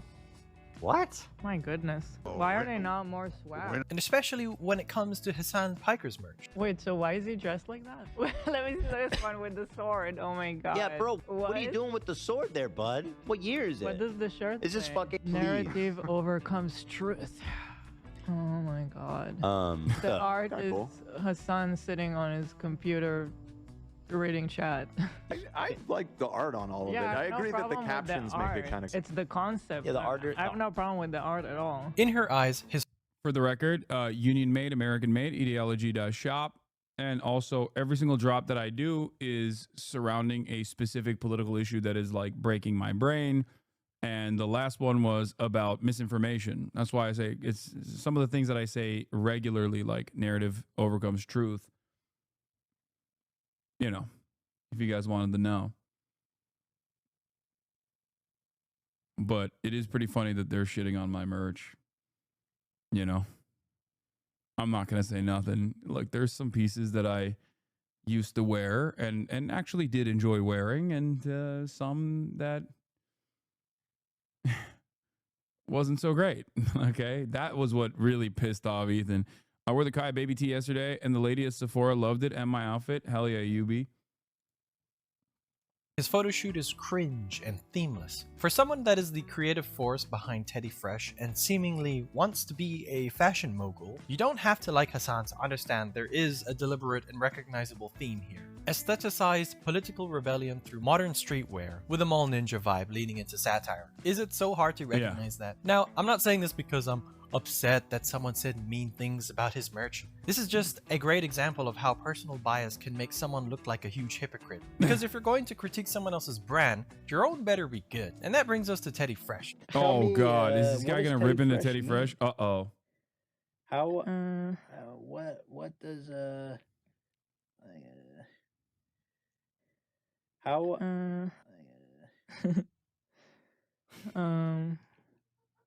I don't know. It's a little teddy bear. Hila has always emphasized how much of Teddy Fresh is her original vision. The brand, she claims, is deeply personal, uniquely designed, and all her own work. In 2017, again, the same interview with her husband, she explained how she loves to draw her designs by hand. Say the Felix take the Chris. No, I will not be repeating the Felix tweet to Chris. He can find it on his own because, again, you guys are baiting me into saying another Felix Biederman thing. And every time I repeat Felix Biederman's statements on this broadcast and directly attribute those quotes to Felix Biederman, I get called an anti-Semite, okay? Well, I get called an anti-Semite when I'm not quoting Felix Biederman as well. And to be fair, quoting Felix Biederman, understandable that someone would sometimes say I'm anti-Semitic for quoting Felix Biederman. But, you know, I'm not doing that. I'm not doing that at all today. Could someone in the Then chat she was please still leave in the the process of understanding their own concept and developing Teddy Fresh. Now, 8 years later, I wonder if Hila found her concept. Because what we see a lot of in their marketing is this kidcore. Adult models dressed like kids and presented like kids and teenagers, paired with environments that contain things like a poster with the words on the wall. Referred to as lolly. It's like a genre of hentai where the girls are very young.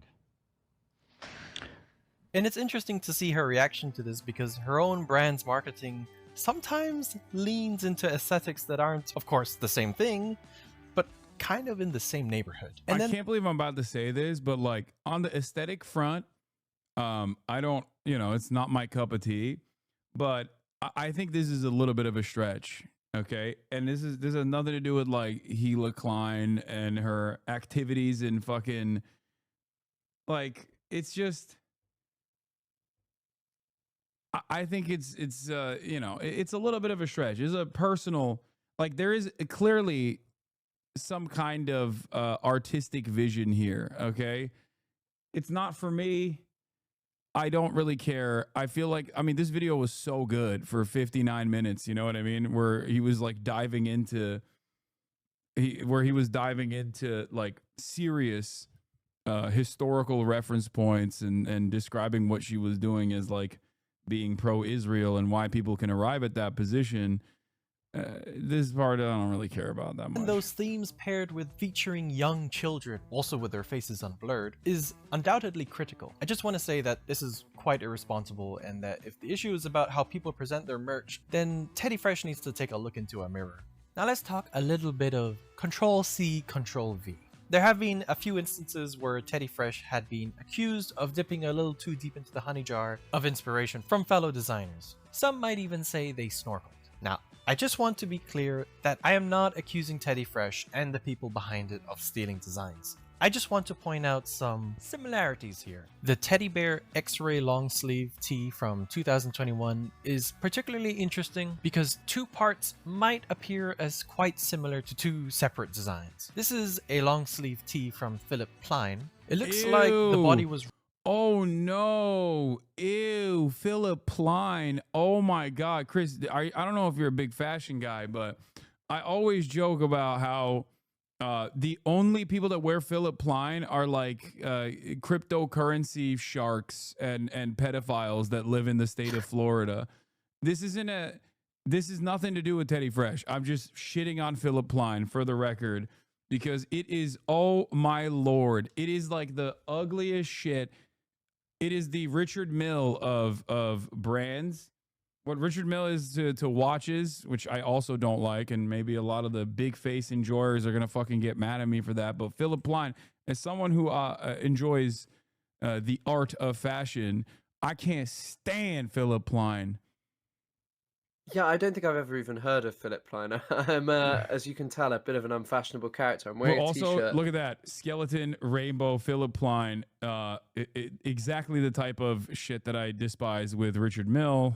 That's what came up. This is the type of shirt. How much? Oh, fuck. I want to play a game with you. I want to show you. Hold on. I'm going to show you a Philip Klein piece of clothing, and I'm going to ask you how much you think it is. Okay? I was quite into fashion when I was like, I don't know, 16, 17. So I may do better than you imagine. Oh, really? What were you into? What brands? I quite liked Supreme when I was that age. Actually, that was when I was a bit younger. Oh, you were. I guess I do like Stone. I do like Stone Island a lot. I'll be honest. Of course. Oh my god, you're such a fucking oi bruv, dude. That's hilarious. Have you not seen the Have you not seen the photos of me getting the badge in, mate? It's quite it's quite a regular occurrence. The fucking badge. All right. Yeah, get the badge in and bash someone up. So how much do you think this shoe costs? Oh, it's got to be at least $1,000. I mean, yeah, you nailed it. What if I were to tell you it used to be 5,670? 5,670 euros. And you can buy it with Bitcoin. The Philip Klein outlet where you can directly buy it with Bitcoin. Nice. Oh, the iconic high top sneakers. Yeah, I mean, it just looks like there's what were those dog shit shoes with spikes on years ago? That were like very popular. I can't remember what the fuck they were. They were very much like a thing that was very popular when I was very interested in clothes. You said Miskiv has better style than you. A chatter said Miskiv has better style than you. I have to respond to them. Someone is saying in the chat Lanvin, or Louboutins maybe. Yeah. I think they were. Oh my god! When I lived in Miami, I owned a pair of Creative Recreations that kind of looks like this shoe. By the way, it wasn't bedazzled, but yeah. I mean, when I was younger, I used to just sort of buy things because I liked them. I had a pair of Stone Island shoes that were like a collab with Nike that were literally like Crocs and they had buttons on them. And I also had a Supreme coat that changed color, a Supreme Stone Island coat. So I engaged in some pretty offensive fashion when I was younger. Perhaps those shoes would have completed the outfit though. Yeah, for sure. Ripped directly from this design by Philip Klein. Do you like ERD? For the head? Yes, but you will never catch me wearing ERD, obviously, because if I were to rock a ERD shirt or an ERD hoodie, which is incredible design, some of the ERD designs are incredible, people would literally assassinate me, okay? Some of the ERD stuff is good, but I will get assassinated for good reason. They're like $5,000 hoodies that are incredibly distressed. And each individual hoodie is like is unique. It's like a one-on-one almost. Nobody knows what ERD is. Don't worry about it. Yeah, $5,000 for fake punk. Exactly. An illustrator's portfolio called Siegel's Design has a teddy bear with a head that could be identical to the head of this teddy bear from Teddy Fresh. Look at the sewing holes of the button. They're at the exact same position. I understand that it's hard to come up with new designs, but come on, didn't you draw a teddy bear like a lot of times? I made all kinds of sketches for the teddy bear. That's actually the shirt, the shirt that has all the Teds all over it. Or was that all the... Those were all my attempts at making the logo. It's very much possible that the design was licensed, but when was there maybe disclosure about Teddy Fresh deciding to license designs? It's okay to be transparent about wanting to save time, resources, and money. So we didn't realize it was an exact copy until it was brought up recently. And then people say, well, why don't you do your due diligence? I'm like, bro, it's a knitting book from 1995. Okay, to be fair, like I do as someone who also does garments, like I can totally see how they fucked up on this. Like, I know it happens sometimes. Design is dead from this planet. It was like some cosmic coincidence that someone even found it in a thrift store. Sure, if this is the truth, then fair enough. However, it's crazy how frequently cosmic coincidences appear to occur. Here is a Teddy Fresh, sick-ass graphic of a bear about to maul someone. And here is a PS3 game from 2013 called Cabela's Dangerous Hunts. This is a licensed image, but honestly, it's so different too. Like, even making the accusation is kind of insane. It may not even be a licensed image. I don't know. It's hard to tell. But like, it's a video game cover, and this is completely different. When you take a closer look, there is still water around the bear's paw like in the original PS3 video game art, and you can see that the bear has a little stub because the text was blocking, so they just cut its arm off. Whatever, in the words of Ethan Klein, it doesn't matter anyway. I just find it kind of funny how they write off one similarity as, oh, interesting. I will admit, is a little too close for comfort. I don't know what happened with this one, to be honest. Yeah, it's Prada. I recognize that sweater. It's a Prada sweater with the flames. I mean, this one's on a hoodie. Yeah, I mean, this one's a little sus. I agree. I'm not sure what happened here. That's maybe the only one that he could call me out on, that I can probably look a little deeper into. And also, like I mentioned earlier, I reached out to the charity organizations in their good cause section to verify the donations that have been made. Because why not fact check the fashion brand by H3? And while Victims First spoke very highly of Teddy Fresh and said that they were the largest donator at that time with an awesome contribution of $119,556,000 to the centralized Uvalde victims, let's just say that one of the other organizations listed here who do not want to be mentioned at this time have never received donations from Teddy Fresh, nor did they receive any communication from them. Maybe it was an error. I do hope that whatever happened there will get resolved and that Teddy Fresh can continue to have a great impact on various causes in the future.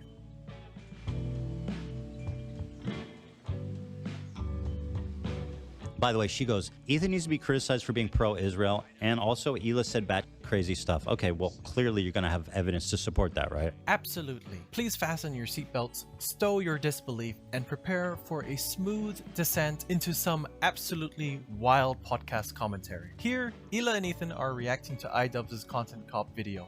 There's one here that I want to point to. I don't know if he has it in the video, People but apparently they said that they would get lynched if they went to Ramallah, like as a fact. I think that I'm being like racist or something when I say that. I think if you, as an Israeli, go to Ramallah, they'll kill you. What do you mean you think? I think that That's I'm a saying fact. if you go there as Israeli, you take the turn there, you'll be died. They'll kill you. It's not only killed, it's like lynched. It's a brutal death. Yeah, So. I think.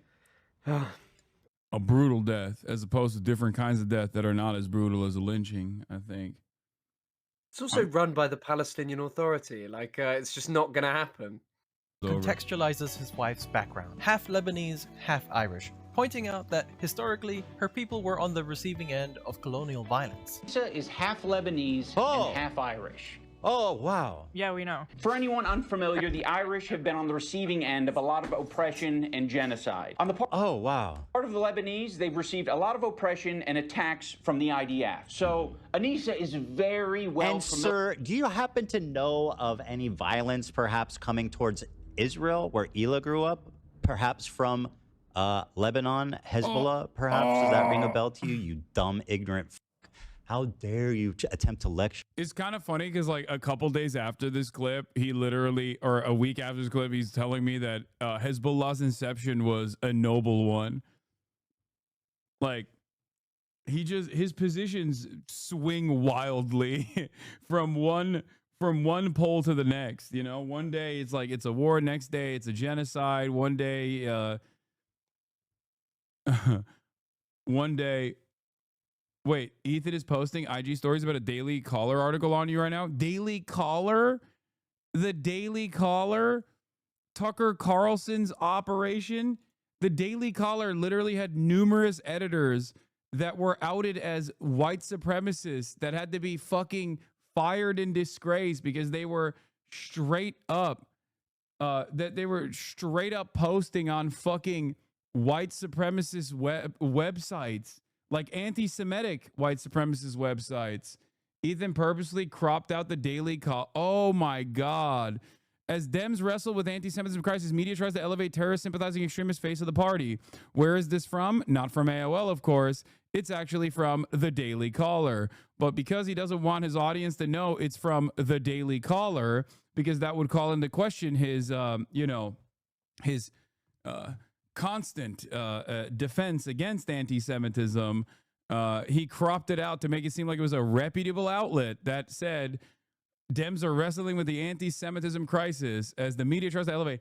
At no point do these guys realize, like, it's all right-wing publications that are writing this kind of stuff.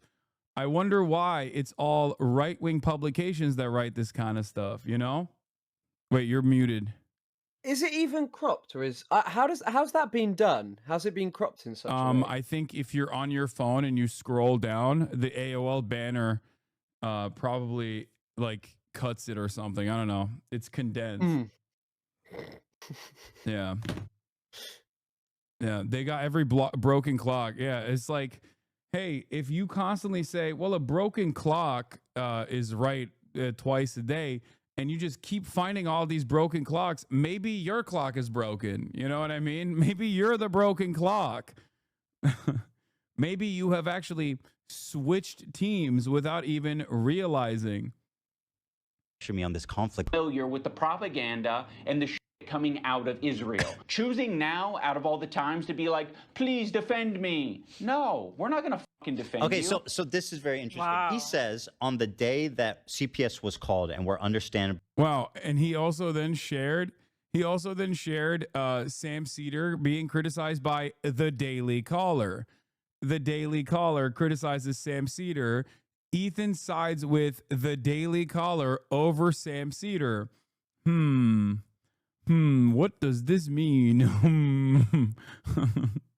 Anyway. Heated. He goes, no, I'm not going to defend you. Why? Because you're Israeli. You're Israeli. That's literally what he said. I mean, his he argument. made Do I have sure it to wrong? include the flags so a 5-year-old could understand what he was saying. So yes, that's what he was saying. I feel like that's exactly what he's saying. Correct me if I'm wrong. He put the Israel flag and he said, no, she's not going to defend you. Yeah, I just don't want people to be like, that's not what he meant. I mean, I don't see it any other way. Stop hallucinating anti-Semitism. There is so much to unpack here. For example, Hezbollah was formed in 1982 in response to the Israeli invasion of Lebanon. How on earth can you, Hila, sit there and let Ethan talk down generational trauma while flipping this around into a narrative that makes your home country look like the victim in all of this? You, who once claimed that non-Israelis can't speak out without authority on these matters. I honestly wonder if you even realize that it was Israel, your own country, that occupied Lebanon for 18 years during your lifetime, or that in 2006, following the killing of 3 Israeli soldiers and the capture of 2 by Hezbollah, Israel responded not with diplomacy, but with massive airstrikes, artillery, and a ground invasion, resulting in deaths of over 1,100 Lebanese civilians. Civilians, not soldiers, people. And who did that? The IOF. Yes, the ones you don't want to be called terrorists. Well, listen, they can call Israeli soldiers terrorists, but like, you weren't a soldier. They didn't go that far. I mean, I think even calling soldiers terrorists is not accurate. The army, people should serve in because it is honorable. A singer or something, and then they still go into the army and everybody will commend them. Like, that's really nice. You know, you're paying your duty. And you guys sit there and you laugh and say, oh, wow. Yeah, we know. For anyone unfamiliar, the Irish... And I honestly find it remarkable how Hila can say, stop hallucinating anti-Semitism. Right after victimizing herself because he showed the Israeli flag, even though he was only talking about the IOF in that moment. I mean, his argument. Made Do I have it to wrong? Include the flags so a 5-year-old could understand what he was saying. So yes, that's what he was saying. He put the Israel flag and he said, no, she's not going to defend you. Stop hallucinating anti-Semitism. Now, I want to be very clear that obviously Hila and Ethan have the right to criticize Hamas. But it sure is interesting to see what they criticize exactly. Like here when they pause right after hearing that Israel's occupation must end in all Palestinian land. The occupation must end in the Gaza Strip. No, I'm talking about all Palestinian lands. Once again, that's funny because it's exactly related to what he accuses me of spreading Israeli propaganda about. My point is when Israelis hear from the ocean to the sea, they hear all of Israel. And guess what? That's what the guy from Hamas is saying on the Mediterranean Ocean. From the ocean, the Jordanian Ocean, I guess, because from the river to the sea. From water to water, man. That's the screen of the clip you showed. I don't understand. If a movement is for peace between 2 people and one people is telling you they're not comfortable with the statement, shouldn't we change the statement to something that both Bro, I people can't can believe get they're behind? still on the fucking from the river to the sea, Palestine will be free as anti-Semitic shit when the ADL literally has prominently featured that in their anti-Semitism report And also, the goddamn federal government is blackbagging people. Attorney General of the state of Michigan, Dana Nessel, collaborated with the FBI to go into the homes of 8 Muslim pro-Palestine student activists. They did home raids and claimed that it was like because they were doing anti-Semitism.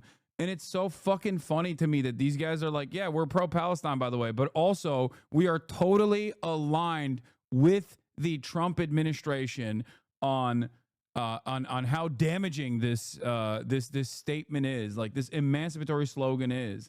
It's crazy. I mean, also just on the topic of the whole ADL thing. I mean, I was talking about it, or when I spoke about it on my stream, I was just saying it wouldn't really matter. The two have the exact same goals. They spread the narrative about you that the ADL then latched onto and realized would gain way more capital because Ethan has a load of rabid fans who are willing to spread their narrative that aren't just the same ADL morons who do it normally. So it's kind of like, oh, look, here's legitimacy from a massive Jewish YouTuber saying that this is really offensive to me. And yeah, his former podcast co-host, like, that's crazy. A guy that knows him personally, like, he has so much cachet on this to fucking be like, I knew him. Like, I knew him and he's anti-Semitic. Like, that's so crazy. Well, but then, of course, if he were to say that, then the question would come to, the first question that would come to people's minds is, you had a political podcast with him for 2 fucking years. And the dynamic of the political podcast that you had with him was that he was the goofs and gaffs guy. Okay. You were the goofs and gaffs guy. And he was the guy who teaches you about politics. Like, what the fuck? I'm not so sure about that. I've seen the content, Nuke, and you clearly tricked him. You know, he was a poor young man who you tricked into. You hid your power level. 40-year-old with my sex appeal, and exactly. Yeah, you know what he did on the context, Nuke? By the way, he shows my first conversation ever with him, where I talk about what I always say is Democratic Socialist. I believe in incremental reform in the interim, right? All the same spiel that I give all the time because that's what I believe. That's why I support Bernie Sanders. Like. And that's only for a country like the United States of America in order to build a resilient resilient base of support and develop labor militancy. But he, you know what he did that was so disingenuous in that process? He cropped, or maybe he didn't do that. I assume someone else who's smarter than him did this, but they cropped the fucking Lenin bust behind me. Vladimir Ilyich Lenin is prominently featured behind me, and so is a fucking USSR Ushanka when I'm having that conversation with him, right?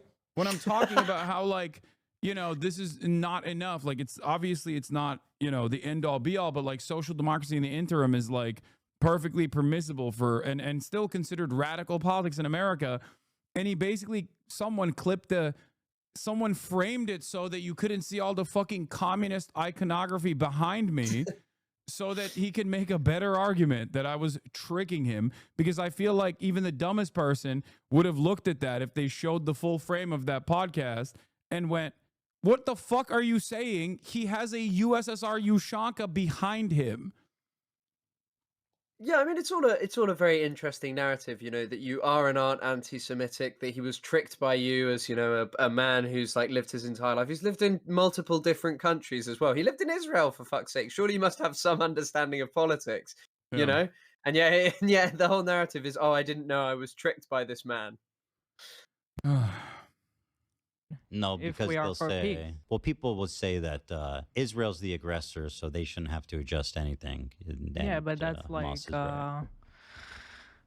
watered down American version of what's happening there. That's the watered down American version. Israel is the aggressor. A moment of striking honesty from someone who is often quick to silence criticism. I wrote a bunch of conclusions for this video, but to simply summarize it, my takeaway with Hila is that no one can win. Thanks for watching the video. Bye-bye. Now, just to add one thing, if you believe Ethan's views and his moral stands were maybe indoctrinated by his wife, let me show you one final clip. So it's really frustrating because like the way I always thought about it is like I was just born here. I don't care. Like, I don't know the history, and I don't care. We're all Like- just people here. Yeah. People And now give- I have to choose sides, and I have to. That's like, and I was saying that's why the reason I left is because like I'm like, this isn't my fight, and Hila, I think since before she knew, thought it wasn't her fight. She never belonged there, and it's like I don't really want to be involved in this, because when you live in Israel, you start to learn things, or maybe I don't know if it's a brainwashing thing, or you're with the club, right? You're with that tribe. Yeah. So it gets through to you. Yeah. So before I went to Israel, I was very pro-Palestinian, because I went to a very liberal college. I went to UC Santa Cruz, and there it's like they literally have protests on the campus of like Israeli soldiers executing Palestinians. Wow. And I was like, okay, yeah, that's totally what it is. But when you go there and then you learn, because you I can't believe he's walking through the steps of like indoctrination, where he's like, I had the correct moral position on this issue when I went to fucking school. Okay. And then after that, I did Birthright. And it literally, like, he is the success story. That's the whole purpose of Birthright. This is the whole purpose. Also kind of disproves the whole point of needing to go to have a good opinion on this. Surely it proves that going in changes your opinion and ruins it, basically. You know, if you still maintain that you're pro-Palestinian now, and you say that going influenced your opinion in a certain way to make you feel a way about a fight that wasn't yours. I'm not going to lie. I do now believe that maybe I groomed this 40-year-old man, because like clearly he got groomed by the state of Israel into changing his moral compass on the matter.